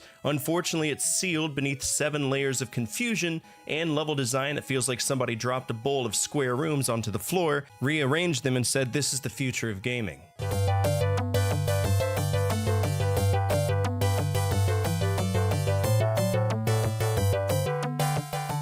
If you've played Athena, then you probably already know the plot, but for anybody who doesn't, Princess Athena is bored with castle life, so she jumps into the fantasy world looking for excitement. She isn't saving her kingdom or stopping an apocalypse. Royal life wasn't stimulating enough for her autism, so she leaps through a magic doorway and immediately has her clothes blown off. I already have questions. Athena kicks monsters until they drop weapons. Soon the game is throwing swords, hammers, bows, armor, wings, magical sandals, and mermaid transformations at you without explaining which items are useful, required, or quietly destroying your playthrough. Some weapons break blocks, others don't. Important equipment is hidden inside those blocks, and certain bosses require particular weapons. Athena presents every item like a reward, even when it's a functionally loaded gun pointed at the rest of the game. Then Micronix got involved for the NES version. The arcade game was already strange, but Micronix cooked the NES conversion until it became a fucking carbon entity. Athena moves like she's being dragged through wet cement while enemies pour in from every direction. Swinging her weapon, which you would think would work, has the combat effectiveness of angrily shaking a breadstick. The screen flickers, enemies respawn immediately, damage strips away your equipment, and Athena jumps with the grace of a walrus base jumping off the Golden Gate Bridge. Athena entered the fantasy world because she was bored. I left because I was developing a fucking neurological condition.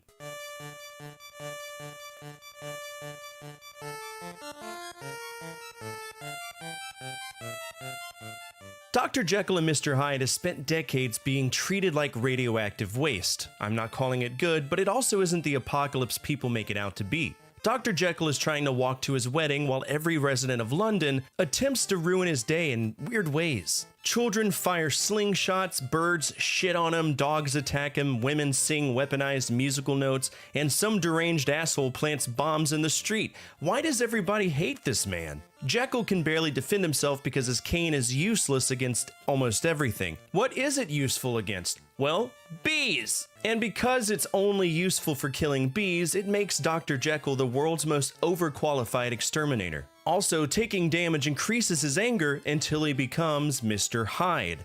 Hyde enters a demonic version of the area, moves in the opposite direction, and kills monsters to reduce Jekyll's anger. Jekyll tolerates London until he becomes so pissed off that he mentally travels to hell and kills demons as anger management. The clever part, and one of the parts that many people might not realize because they never bothered to read the manual, is that Hyde cannot pass the point where Jekyll transformed or lightning kills him. Right? We've seen that in AVGN. To reach the real ending, you eventually have to push Hyde farther than Jekyll has traveled. It's an interesting mirrored world idea trapped inside a slow game that really doesn't explain any of it. Most players swing the cane, get bombed by a Victorian terrorist, transform into Hyde, walk the wrong way, and die. Naturally, they conclude the cartridge was programmed by a serial killer. Once you understand it, the game makes a strange kind of sense. Getting far enough to learn that, that's the problem.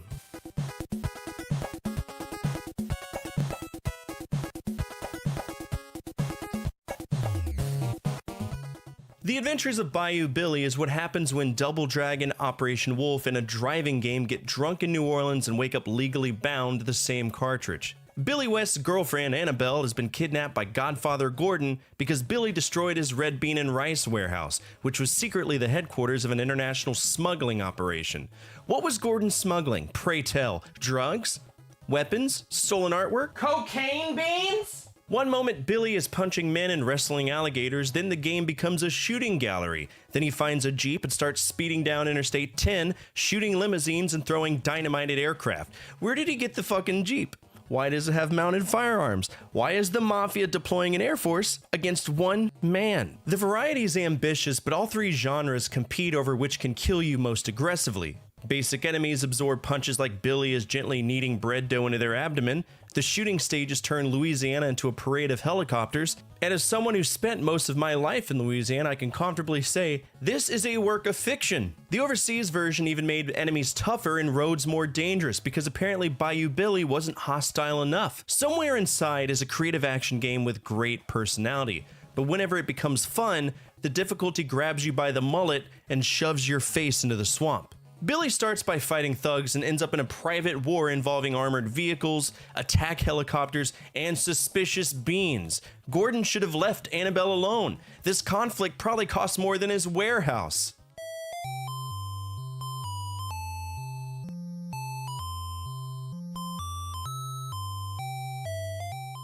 Hide Light is a personal favorite of mine, but I understand why people boot it up, wander around for 5 minutes, and decide this game is broken. The game gives you a sword, a tiny world, and almost no explanation. Combat consists of walking directly into monsters and hoping that your numbers are better than theirs. You switch between offensive and defensive stances, but nothing clearly explains what either one does. You also need to rescue 3 fairies, collect special items, defeat particular enemies, and uncover secrets hidden in places most people would never check. My first time playing, I wandered around stabbing slimes with my face, getting murdered by trees, and wondering why everyone hated me. Eventually, though, it clicked. Once you understand the combat, healing, and the progression, Hide Light becomes a short and surprisingly satisfying adventure. I know it's not for everyone, but give it a shake. Go back and use a walkthrough, you'll see what I mean. It's really not that bad of a game.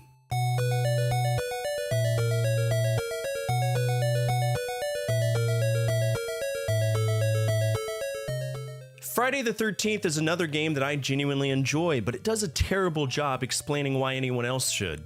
You control 6 camp counselors while Jason tries to murder them and 15 children. You explore Crystal Lake, collect weapons, light fireplaces, rescue counselors, and occasionally fight Jason in weird, strange third-person battles that feel like Punch-Out with knives. None of these systems are especially complicated, The game simply assumes that you completed an orientation. The map rotates depending on which direction you enter an area, so Crystal Lake feels like it's rearranging itself behind your back. You head toward the large cabin, circle the lake, and return to the same pile of rocks. Then the alarm sounds because Jason is attacking someone across the campground. You're expected to identify the victim, switch counselors, and reach the correct cabin before Jason finishes redecorating the walls with her skin. And don't forget, Jason can also appear outside, absorb a few hits, and vanish like he remembered another appointment. You're chasing a serial killer with access to fast travel. My first attempts were spent collecting rocks, lighting random fireplaces, getting lost, and occasionally being punched in the face by Jason Voorhees. But once you understand the map, counselor's strengths, weapons, and Jason's pattern, the game becomes tense and somewhat strategic. Friday the 13th isn't nonsense because its ideas are bad, it's nonsense because it hands you a summer camp emergency and assumes you already know the emergency action plan.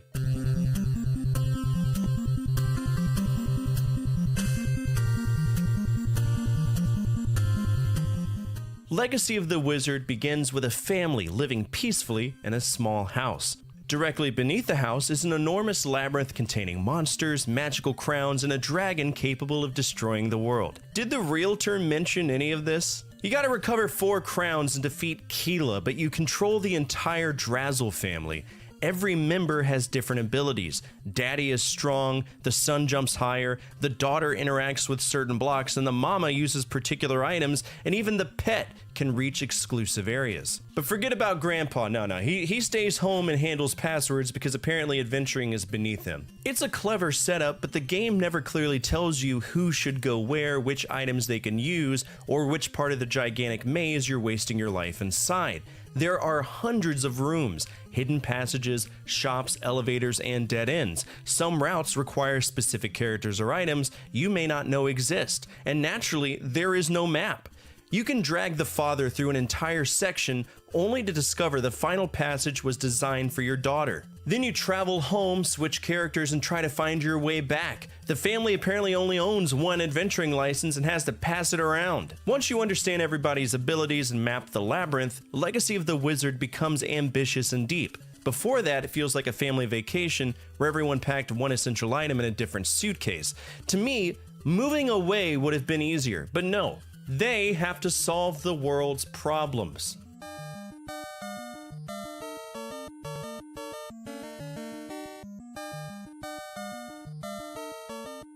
Ghosts and Goblins is turgid bullshit wearing medieval armor. Arthur's girlfriend has been kidnapped by Satan, yes, Satan, so he charges into a graveyard wearing armor with heart-covered boxer shorts underneath. And that armor absorbs one hit. One.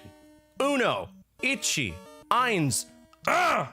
After that, Arthur runs through hell in his underwear while zombies, demons, birds, and homicidal plants attack from every direction. The difficulty feels designed to extract another quarter, even though you're playing at home and Capcom can no longer profit on your suffering. Arthur fully commits to every jump. Once he leaves the ground, you almost have no control over where he lands, and every landing zone is filled with enemies. Red armors dodge your attacks, zombies rise under your feet, and projectiles flood the screen.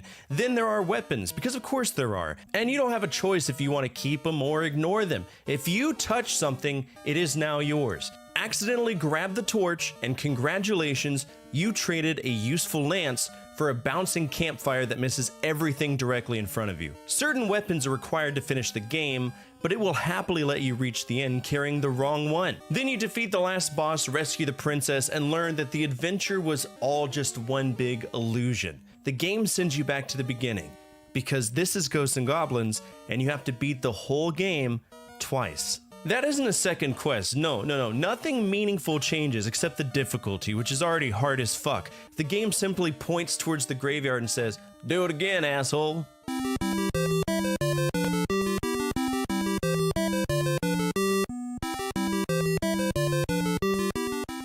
Castle Quest is one of the most confusing fucking games I have ever seen. Princess Margarita is trapped somewhere inside a 100-room castle. so Prince Raphael has to rescue her. Fine. Sword, Castle Princess, we've established a recognizable video game plot. Then Castle Quest reveals itself as a color-coded key management examination administered by a sociopath. There are 6 colors of doors, each requiring a matching key. Opening a door consumes the key permanently.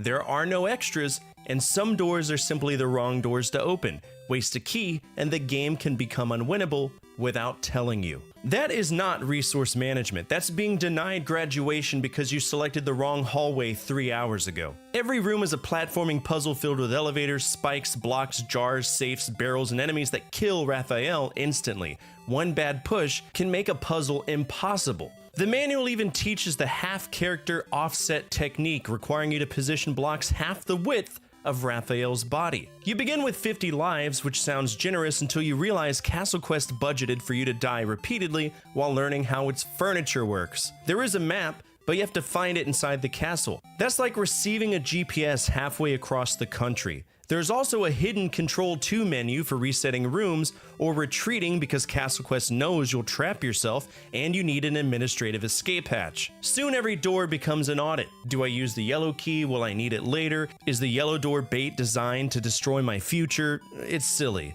And should you decide to use a walkthrough, it reads like a bomb disposal instruction.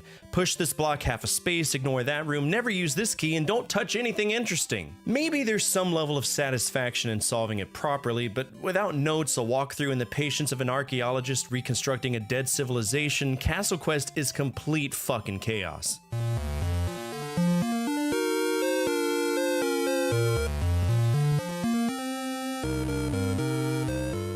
Every other game on this list so far eventually reveals some form of what I would consider to be logic. Hide Light has combat rules, Friday the 13th has strategy, even Castle Quest has an objective beneath its 6,000 fucking keys. Taboo: The Sixth Sense barely qualifies as a game. The manual reportedly calls it an electronic fortune-telling journey because someone at Trade West realized there were no points, enemies, challenges, or meaningful decisions and attempted to escape through semantics. You enter personal information and you type a question using the NES controller. This is the hardest part of the game. Typing with the D-pad is miserable, so you spend several minutes entering, "Will I ever find true happiness?" And after you do that, Taboo shuffles a virtual tarot deck, lays out 10 cards, and gives you vague interpretations. It includes all 78 cards, including reversals, which sounds impressive until you realize your participation is over. You don't choose cards, you don't solve anything. You sit there while the NES informs you that the 4 of coins means you're cautious with money, and the tower means that your life may collapse. Thanks, Nintendo. I could have learned that by checking my bank account. And every answer you get is vague enough to fit anything. Will I become successful? A period of transformation approaches. Will my marriage survive? Past influences remain important. Should I eat this expired lunch meat? The cards urge patience. Nah, man, I need an answer now. This turkey smells aggressive. And at the end, after it's all said and done, Taboo generates lucky lottery numbers. So the cartridge isn't only predicting your destiny, it's encouraging you to gamble based on numbers produced by an 8-bit plastic rectangle. Imagine entering a convenience store holding an NES cartridge and saying, "The devil told me to play 27. Then it ends. There are no stages, there's no score, no ending. You ask another question and watch the same process again. As an electronic tarot deck, Taboo is unusual. As an NES game, what the fuck am I supposed to review? The controls? The character development of the Hanged Man? The competitive depth of entering my birthday correctly? According to the cards, your immediate future involves removing Taboo and playing literally anything else. And that's it for today's episode. What did you think of this list? Are there any games on the NES that simply don't make sense to you? Feel free to let me and the community know down in the comments section below. Speaking of our community, if you made it to the end of this episode, you're already home with us. We're a gathering of video game enthusiasts that love to remember when life was just a little bit easier to live. And if you align with that, feel free to subscribe. Finally, the single most important thing you can do for me is to hit that thumbs up button, as it directly impacts the visibility of the videos and the projects that I work on every single day. As always, from my family to your family, good energy, good vibes. Fortifire out. Some NES games are difficult, some are poorly explained, and some feel like they were designed by somebody who understood how video games worked entirely through a second-hand description. These are games with invisible doors, rotating maps, permanently missable keys, unexplained mechanics, and objectives buried so deeply that finding them requires a manual, graph paper, and the investigative instincts of a homicide detective. That doesn't necessarily mean every game here is bad. I actually enjoy a few of them, but even the good ones seem determined to make their first impression as confusing as humanly possible. So grab your Nintendo Power Maps, prepare to press every single wall, and don't use the yellow key unless a walkthrough has given you written permission. These are 10 NES games that don't make any sense to me. Let's begin.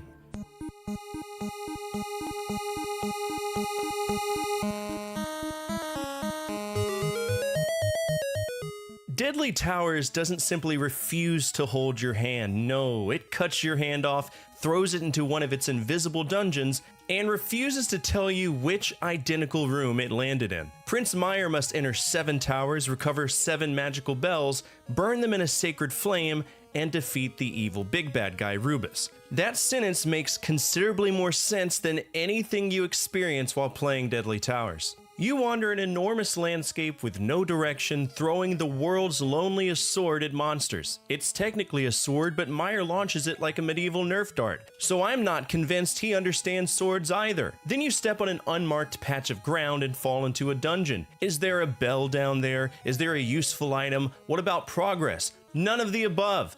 Deadly Towers noticed you were getting somewhere and took that personally. Entrances are invisible, exits are unclear, enemies shove you around, and the correct route appears to have been revealed exclusively to whoever drew the Nintendo Power Maps. There is a functional action RPG buried under Deadly Towers. Unfortunately, it's sealed beneath 7 layers of confusion and level design that feels like somebody dropped a bowl of square rooms onto the floor, rearranged them, and said, "This is the future of gaming."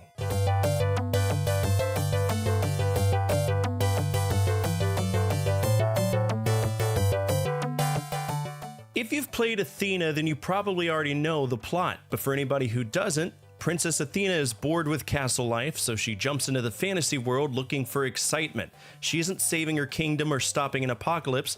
Royal life wasn't stimulating enough for her autism, so she leaps through a magic doorway and immediately has her clothes blown off. I already have questions. Athena kicks monsters until they drop weapons. Soon the game is throwing swords, hammers, bows, armor, wings, magical sandals, and mermaid transformations at you without explaining which items are useful, required, or quietly destroying your playthrough. Some weapons break blocks, others don't. Important equipment is hidden inside those blocks, and certain bosses require particular weapons.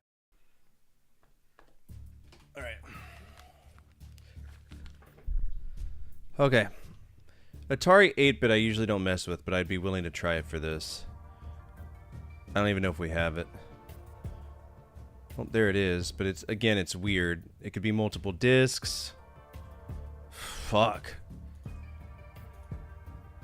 I'm gonna skip over it because I don't know enough about it to mess with it. But Game Boy we definitely have.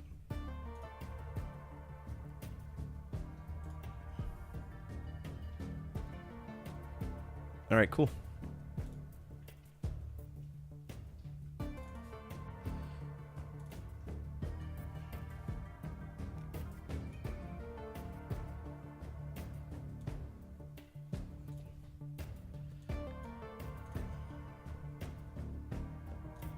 Gambate.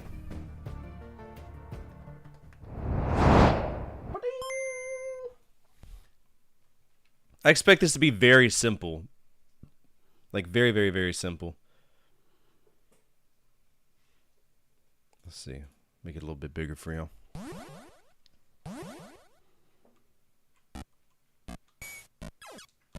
I mean, it's Space Invaders. Sounds the same, looks the same.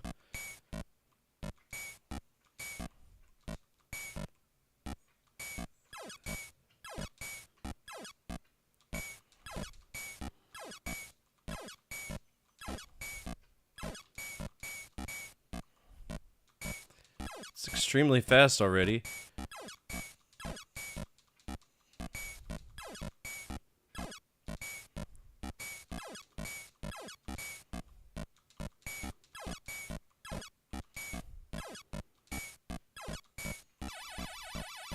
Ooh. The sound effects are accurate too. Good job, Taito.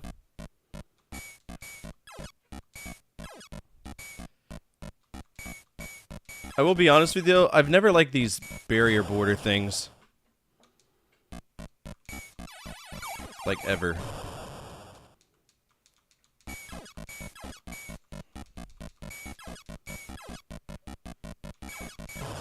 That's incredibly difficult. It's not bad. It's what I would expect from Space Invaders.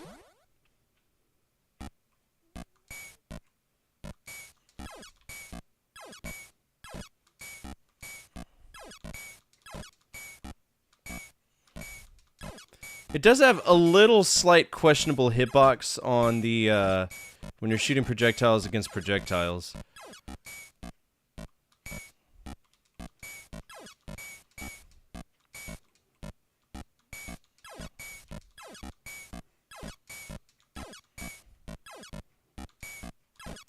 Getting fast on me already.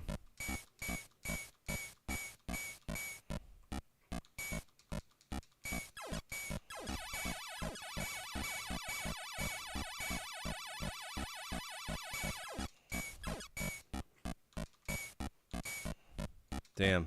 I don't know if I can even beat one level of this. Shit. Fuck! It's hard!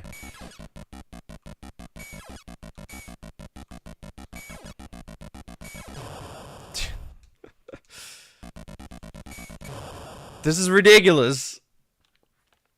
This is hard. It's too hard. I got the exact same high score too. Got it down to 3.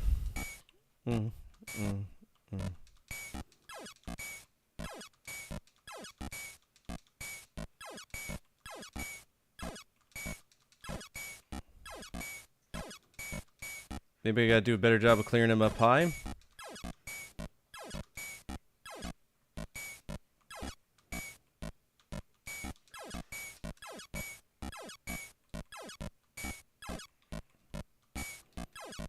Really slow shots too, but that's the game. That's how it always was. I just wish that these damn blocks weren't in the way, and that's why Galaga's better, you know.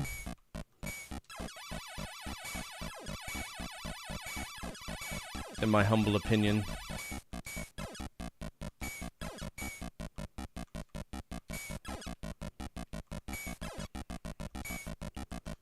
Fuck's sake, bro. Bless America. Well, we did it. Made it to round 2. Barely. At still a lower score. My high score's still not there.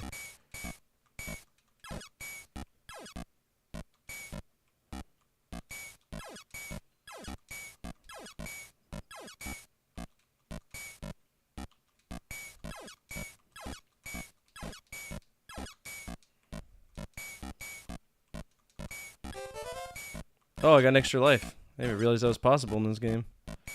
I wonder if that's a Game Boy exclusive thing. Can't wait to lose 2 of them on the final straw.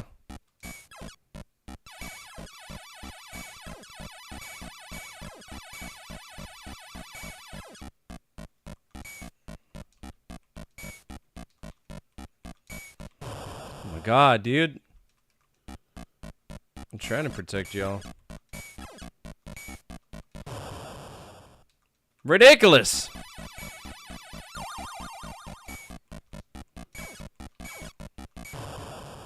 Yeah, 1360. You get high score! Yay. 1360. Alright, that was Space Invaders.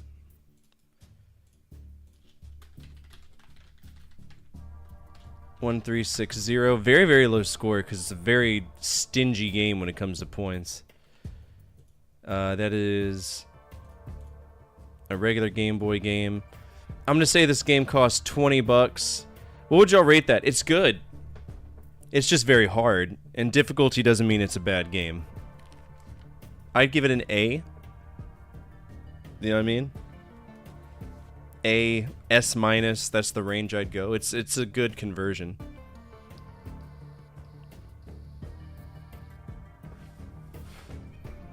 What are y'all thinking? Oh, we get to play the MSX version too. A? I'll give it an A, yeah. It's a port, but it's a good port. I'm okay with that. Game Boy. Space Invaders, yes.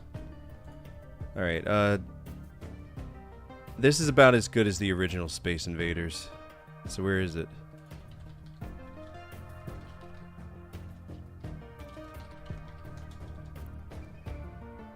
It's better than Among Us, but not as good as... Oh, okay, it's not as good as... This must be Space Games. Yeah, okay. Is it better than Mass Effect 3? No.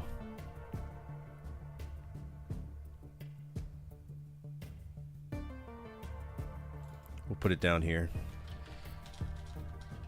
Space Invaders on the Game Boy. And then for shmups...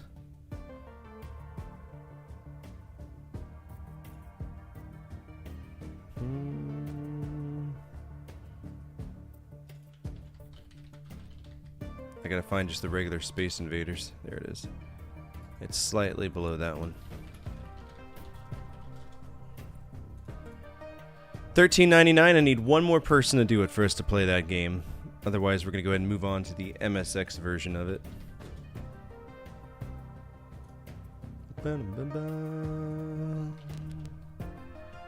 Space Invaders. Oh, look at this. It's part of a collection. 14 from Zordon. We can do that. Alright, here we go. Good luck. Space Invaders on the Game Boy. $10, so I'm already out.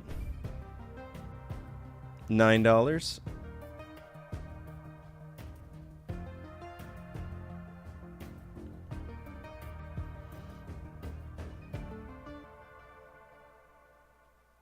That's the Japanese version. Alright, 9 doll hairs. $9. Who's the closest to 9? Everybody's over? I'm over too. Alright, nobody gets points. Sorry. Alright, here's the MSX version though. I'm excited for this. Because it looks all colorful and stuff. ColecoVision put it out. Space Invaders Collection. Yeah, we're just going to do Space Invaders 1. Yes.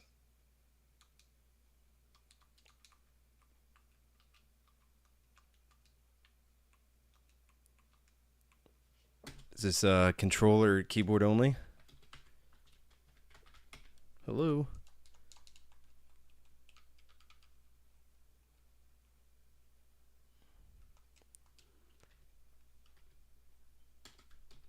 Alright, so we gotta figure out how to put a coin in. C. Hit every button.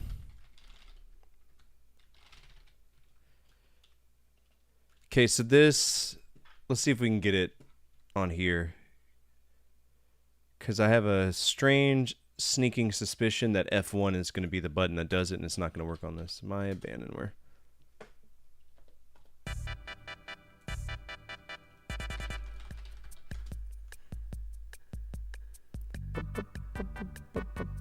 We need the MSX version.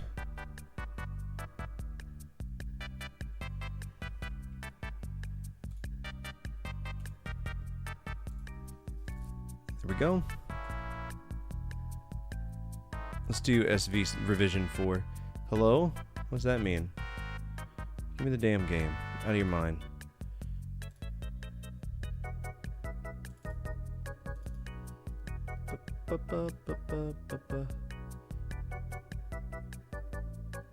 Oh, I already have Space Invaders.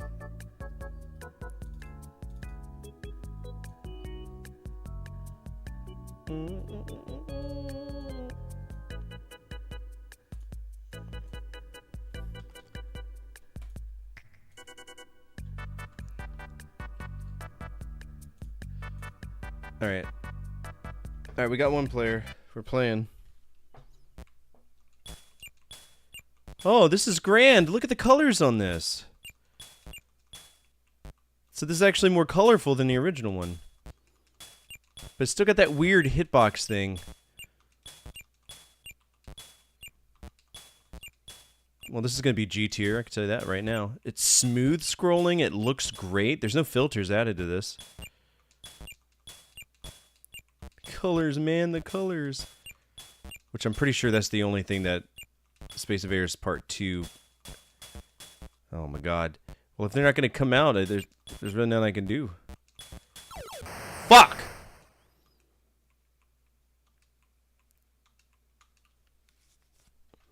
High score 5K? Not my high score.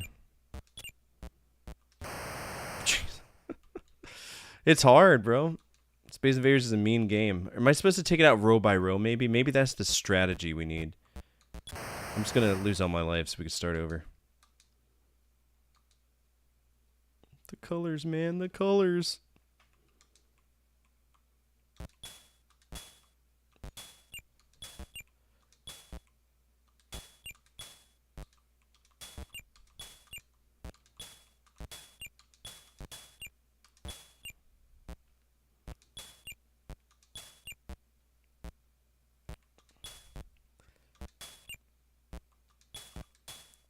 Okay, so, and I like how the colors actually change depending on how close they are. Like, there'll be yellow. Oh, shit, that's my fault. That's totally my fault. One player. Oh, absolutely, it's G tier. Where's the UFO, though? That's the one thing I haven't seen yet. There it is.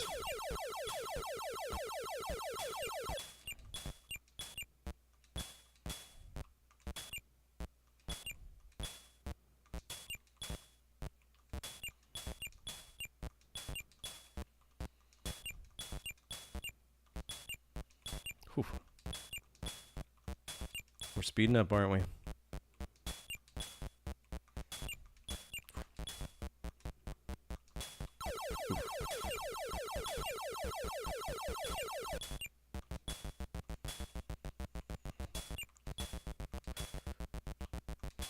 Oh shit. Slow down, Daddy. Please, I'm just a boy. Fuck. Yeah, this is a really solid port of this. This had to have been the... I mean, MSX is early 80s, right? Yeah. High score 870. I'll take that. I'll take that. Alright. That is really good. Alright, MSX2, Space Invaders.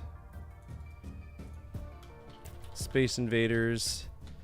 I'm going to say that game costs $150. Our score was 102. That's a G tier. This is a perfect computer port of Space Invaders. I'm stoked that it looks and plays so good. All right, feel free to guess the price. I'm saying 150. Should you want to do it? All right, MSX, where are you?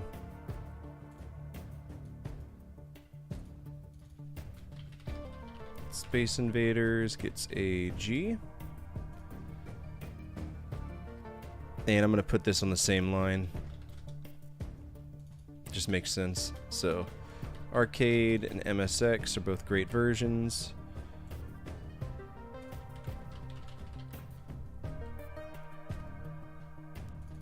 I'm gonna put Arc/MSX. 85, $5. Zordon says 14. No, that was before. So 5 and 85. We will see. MSX games are expansive. Space Invaders on the MSX. Was it a tape game? Is that a tape? It's a cartridge. Oh, it's a cartridge. Nice. All right, how bad is it? So I said what? How much did I say? 150? I'm already out. So 132, 120, 126, 123.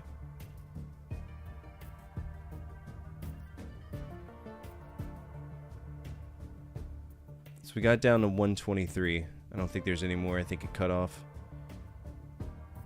Yeah, results matching few words. So 123. Who's the highest? Meg. Meg got the points. I would actually buy that, believe it or not, because it's a really good one. Megs, there you are. You have 1.2 points.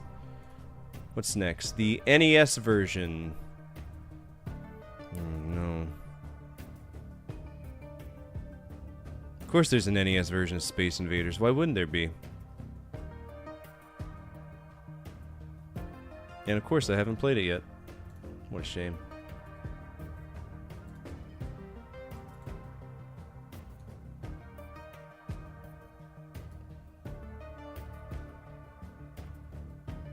I actually don't have it. That's surprising. Ba-da-ba-da. Ba-da-ba-ba. Oh yeah, I bought a Pico. I forgot to tell everybody that. There you are, right here. Space Invaders on the NES. I really wish that I'd stop getting shitty pop-ups from WoW ROMs. I've learned there's 3 different pop-ups that WoW ROMs will shoot your way. Number 1 is a dating website. Number 2 is Opera GX. When did Opera GX become just malware? When did that happen? And the third is just a website that's blank but downloads some bullshit that Chrome usually blocks. Are they just that aggressive with their campaign? You know what I'm saying? That's why I use Emu Land now. It's just easier that way. Yeah, we'll do the Japanese version. Was this only released in Japan on the NES? Oh shit, it was. So this is a Japanese exclusive. Interesting.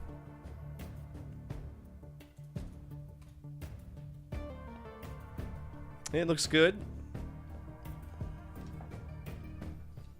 Oh my gosh. Well, it's a lot smoother than the MSX. Obviously, the MSX is going to look better because it's a computer. But this is probably an early Famicom game.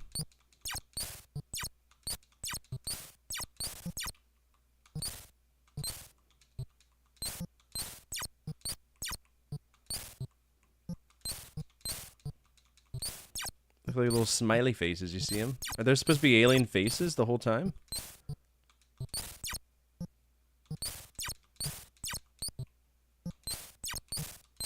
A lot faster. I appreciate that. Sound effects are good. Okay.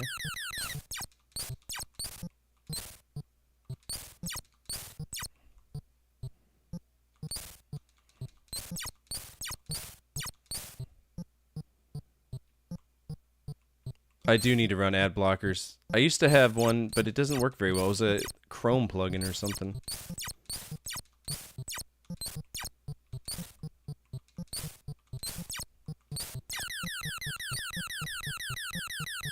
We're not hitting that guy.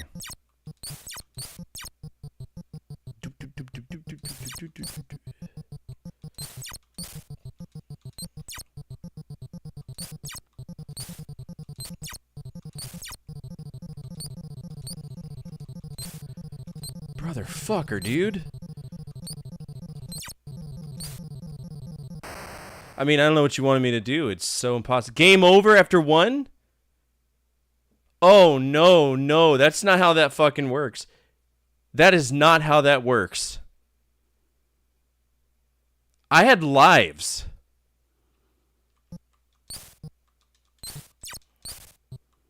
So fuck your lives is what you're saying?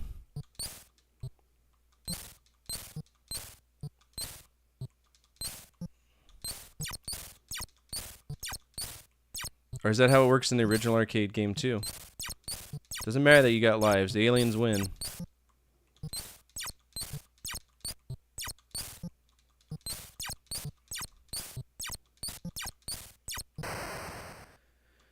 Oh. I'd probably give this one a B. B plus. It works. It fundamentally works.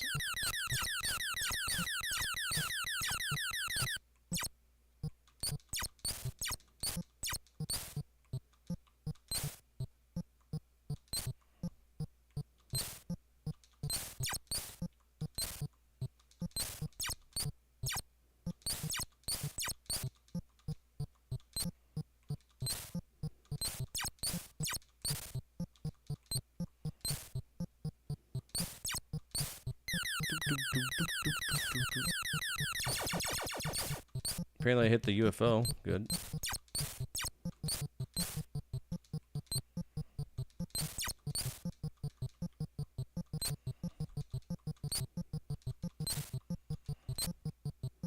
Jesus Christ.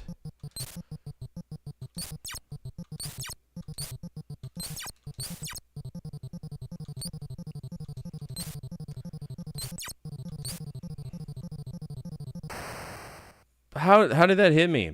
I'm awfully curious. And they're still going even though... Christ.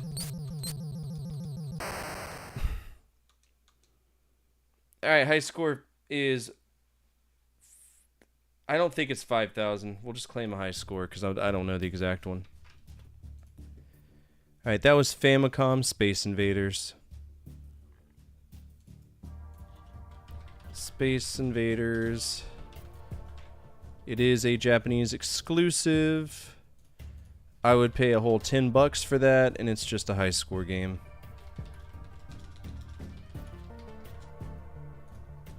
It's okay. It's exactly what I expected it to be. I'm gonna give that one a B-. Alright, anybody want to guess the price for this? 25 from Meg. She's racking in those points.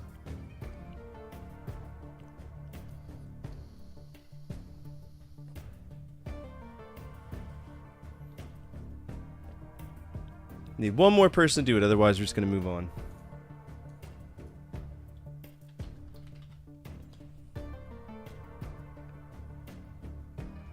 $40 from Nick? Alright, here we go. $12.99. But that's the Super Famicom version, so $13, $12. Got down to 12. 9.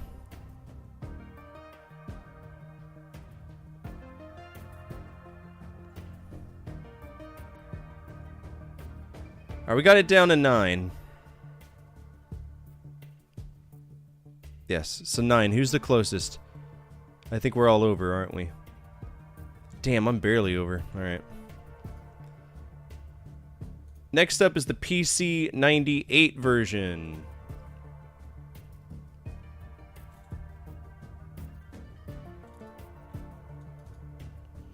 Let's see if I have it. I don't think I do.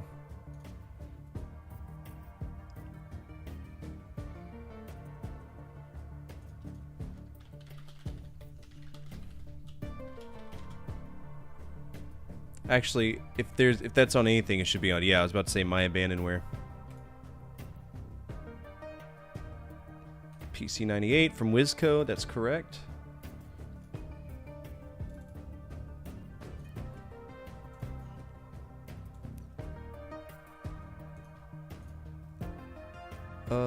I think I have to actually, yeah, I have to break this open. Extract here. And we'll do Space Invader. Yeah, that's Space Invaders. Emulate reset.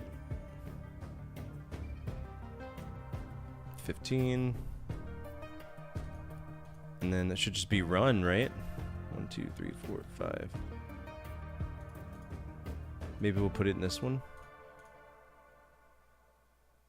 Reset.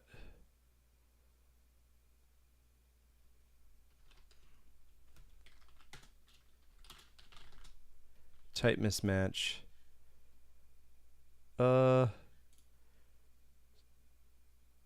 PC 98 rate. So this would be fine.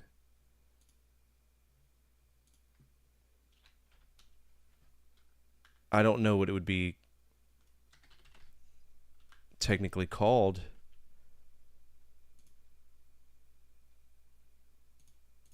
Would it just be load?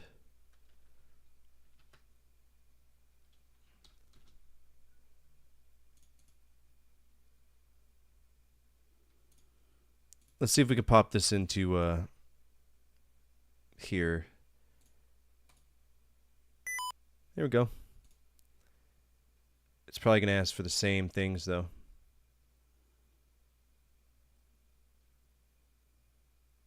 There we go.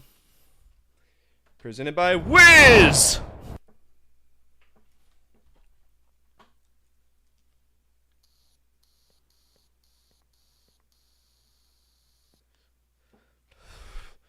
Look at that.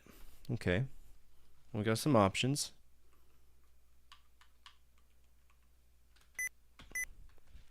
Put our game focus on. Play Space Invaders, yeah. Oh, wow.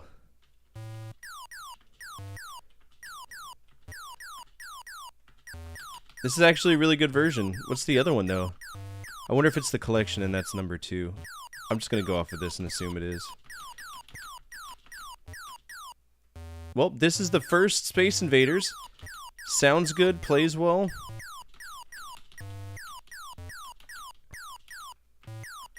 Has a faster rate of fire, too. Even for mistakes.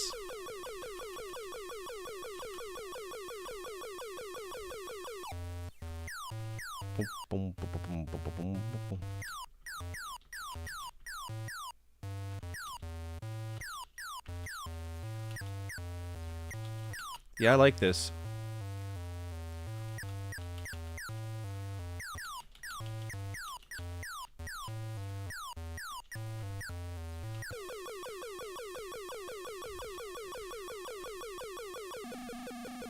Gotcha, yes. The speed is reasonable too, I think.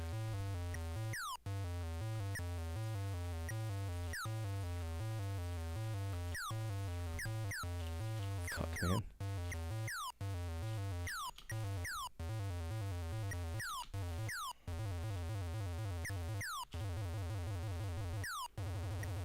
Okay. Here we go. Nice.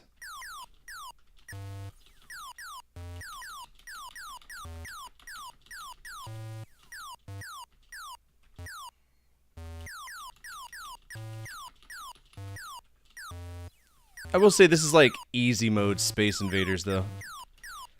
Even by Japanese standards.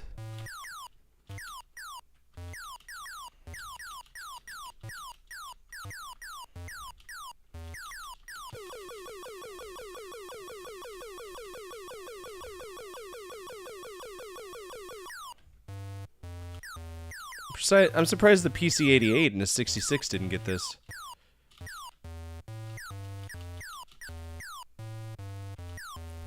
Oh no.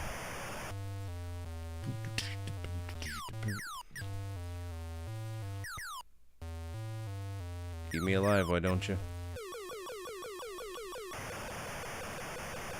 The worst part is that you move really slow, but again, that's acceptable because that's what this game is. It's a very accurate arcade port.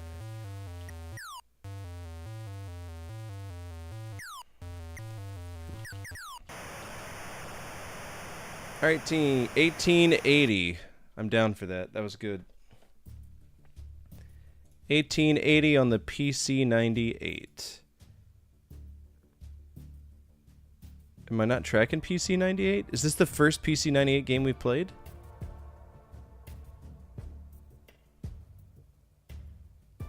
No way. Yeah, it is. Well, it's another sheet. Hell yeah, okay.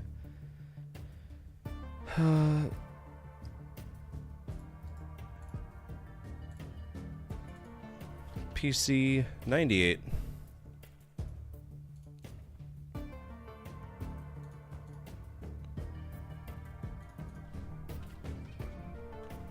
Logo.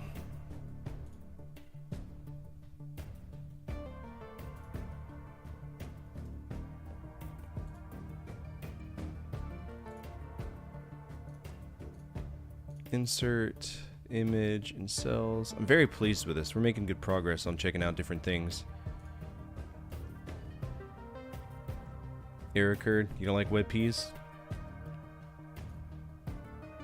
Guess it wants PNGs. PNGs. Alright, that's a WebP. I don't know why everybody transitioned to WebP. It's so frustrating. Is this a false PNG? That's almost more frustrating than an actual PNG.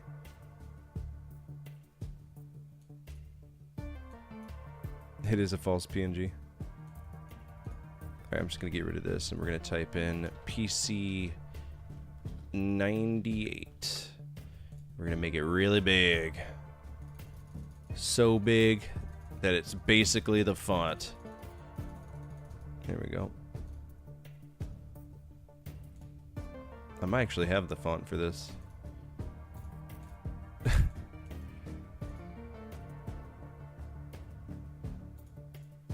That's probably the closest we're gonna get. Let's see.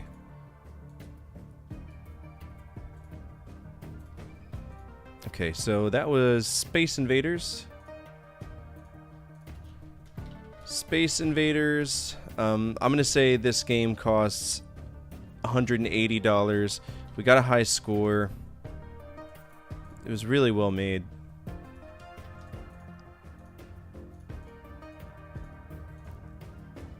What would y'all rate that? I'm thinking G. It's gotta be G. We don't care about this. This game fucking rocks. I'm excited that the PC got a really solid version back in the day. I am very happy. Alright, 65 and 15. He's playing the safe bet. Alright, Space Invaders, PC 98. Now this could be lost media.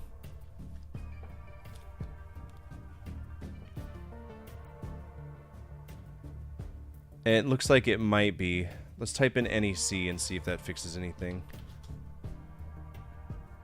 Yeah, so it looks like it's going to be not lost media, but emulation by availability. Because these are all... What's that? Space Colony? That looks like a shitty Sims game. Alright, that's emulation by availability.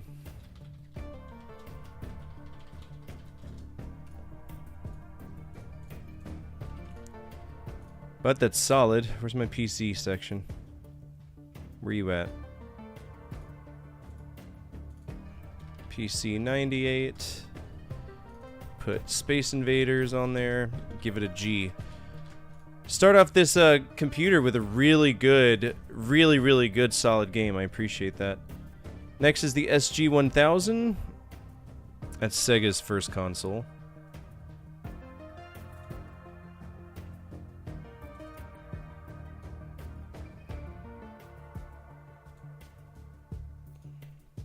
Not a big fan of SG-1000. Why did I just try to pop that into MAME? I'm such a weirdo. That's clearly a Sega thing. Gear system. Here we go.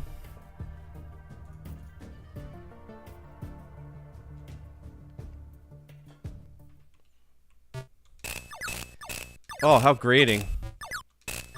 Please don't let the UFO show up.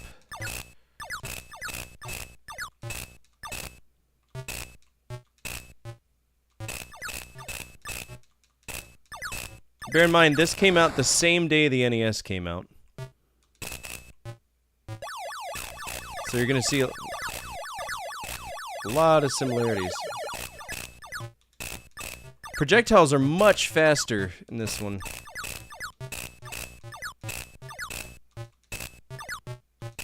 I guess it's fair to say that, you know, a lot of people ran Doom on tons of consoles. It feels like Space Invaders was kind of the benchmark test for this era as well. Oh my gosh. Now we can do better than that. You can do better than that. High score 900. That doesn't work for me.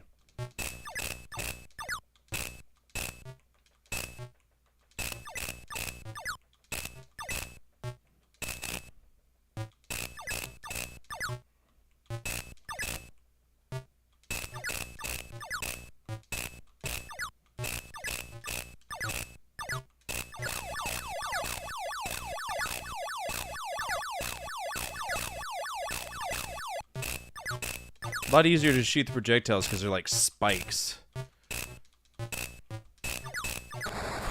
Sometimes you miss them, though.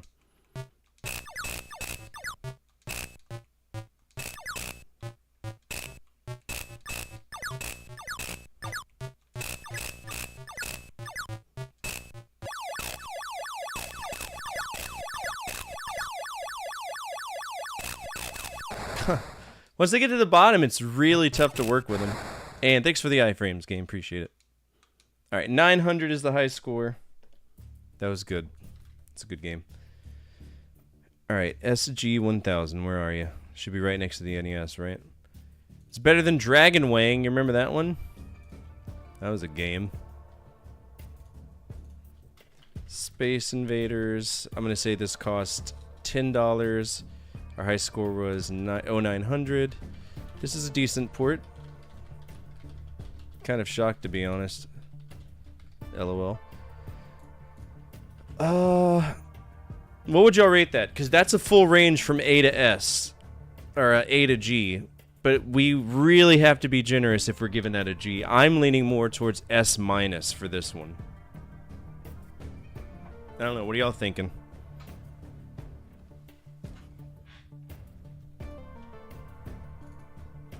Projectiles are bigger. A? Alright, we got one vote for A. I'm leaning more towards A+ myself, yeah.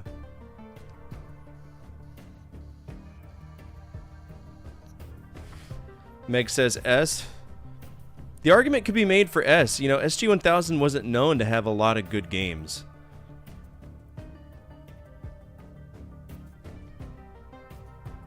I'm gonna flip a coin.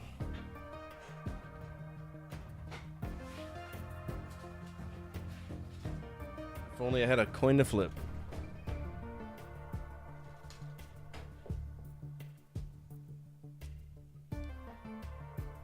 Let's roll a d10. If it's above 5, it's an S. Alright, perfect. Okay.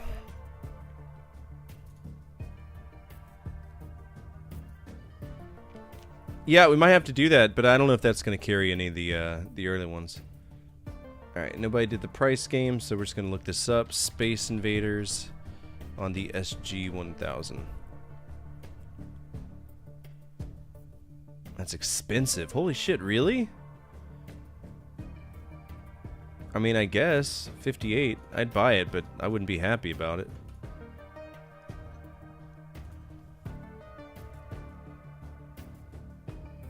That kind of make me angry. Yeah, you no shit. Damn.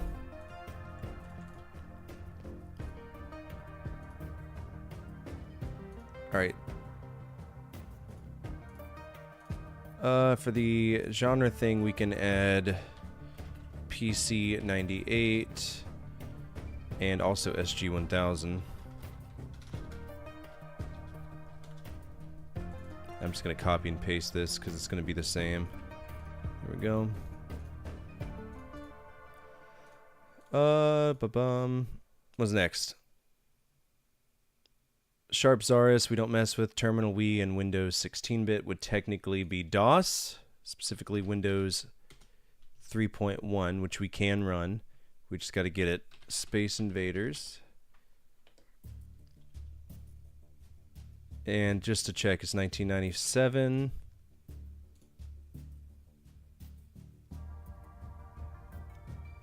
Who made it, though?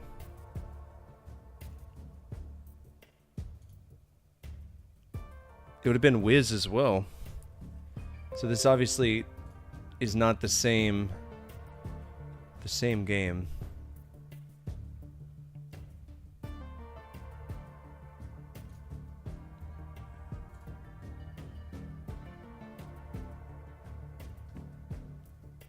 Does it track it like that? Hold on. Windows 16-bit would be Windows 3.1.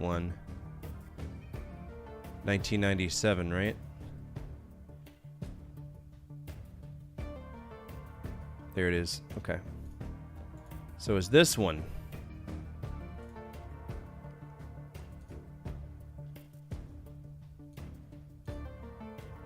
And it's an ISO named horribly. I'm gonna rename it SI SI ISO, because that is just, that's not gonna work for me. Okay, DOS, new folder, Space Invaders. Move SI ISO into there. And this is where things are gonna get hairy, because I don't remember how to do this. It's been a while. Mount ISO DOS box. Image mount, there it is. Okay. Y'all ready to fight with DOSBox over Windows 3.1 thing? That's so outdated, it's stupid. Alright, C, image mount, D as, or image mount E as, fuck, dude.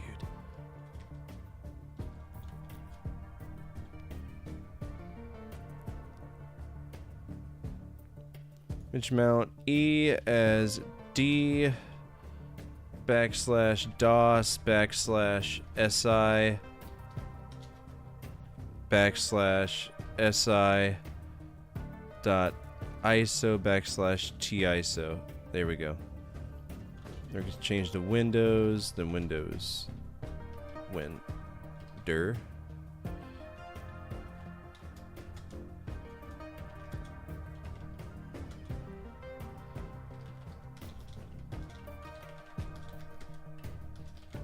Now, in a perfect world, this will work right. Last time we did this was with Lost and Found. So it's been a minute since we've gotten into Windows 3.1 and Math Blaster. Oh my goodness. And Dandy Dinosaurs. So many games. All right, file, open. Hello? Oh, Jesus Christ. Options, file, run. Browse. Oh, this is frustrating. I don't know how to...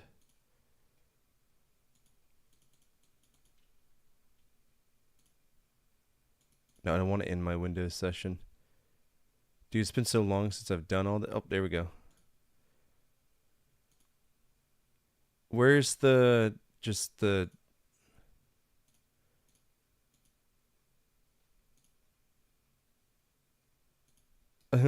How do I... Alright, open my computer on Windows 3.1. I don't care about accessories, I just... Is it main? No. Startup? No.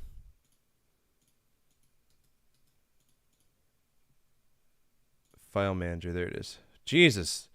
Wow, we've come a long way. Come a long way with this, haven't we?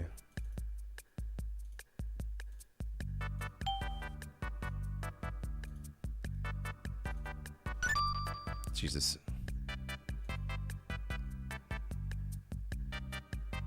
What's right button? What is IC and I? What are these things?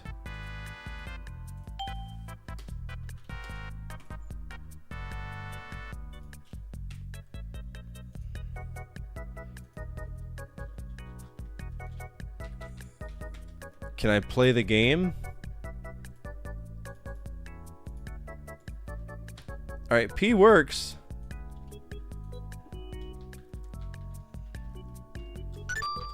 There we go.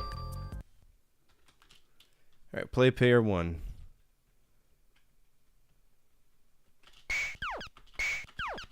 Not bad! This is actually more arcade accurate than the other versions we played.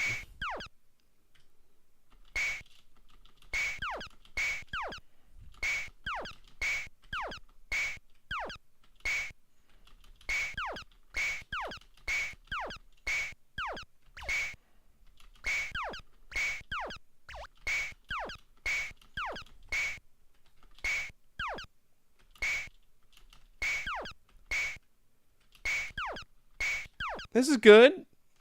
I'm down to clown with this.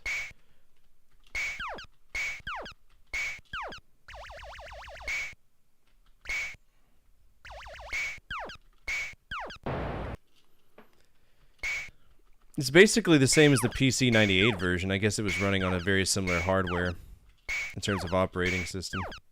But there's no background music. There's no boom, boom, boom, boom. I'm sure I turned it off on accident. Sound effects are on at least.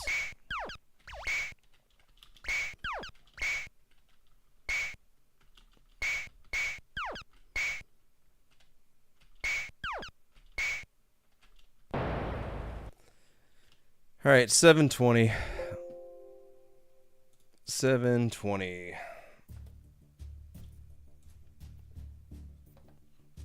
And then we're just going to put that underneath PC.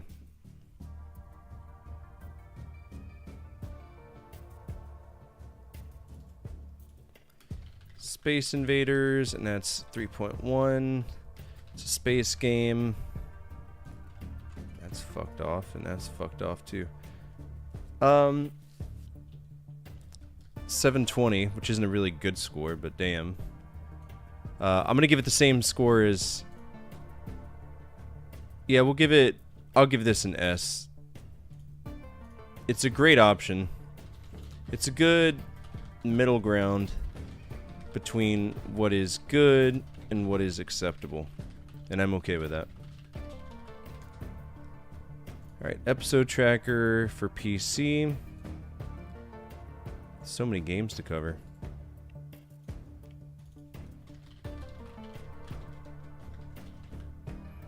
We gave that an S. Go over here. And we'll add 3.1 to that, because that was wonderful.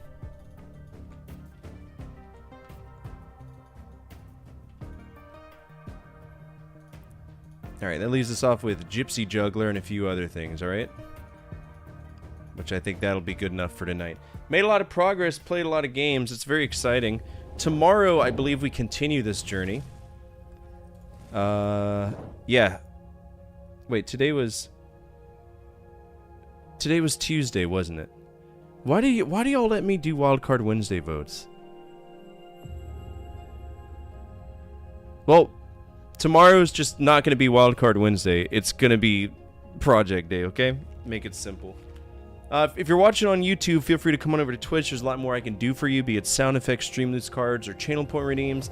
And if you're on Twitch, feel free to check out my YouTube. Tons of videos. I'm actually going to wrap one up here right now and try to get one out for y'all so that you'll have something to look forward to when you wake up, or if you're me, staying up for another 2 hours. Thank you so much for the follows, the bits, the subs, the donos. Without y'all, none of this is possible. I appreciate the hell out of you. Told you first message. Oh, did you? Well, aren't you fancy? La-di frickin' da. La-di frickin'. Alright, anybody playing an arcade game? Any arcade games being played?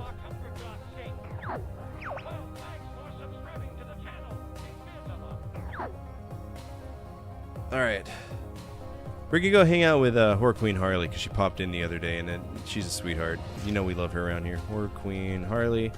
And as always, from my family to your family, good energy, good vibes. Fortify out, keep the flames of hope burning, and the flames of retro gaming burning even stronger. We'll be back tomorrow. More Taito. I'm going to try to start on time tomorrow, too. Count on it, okay? Take care. Come back tomorrow.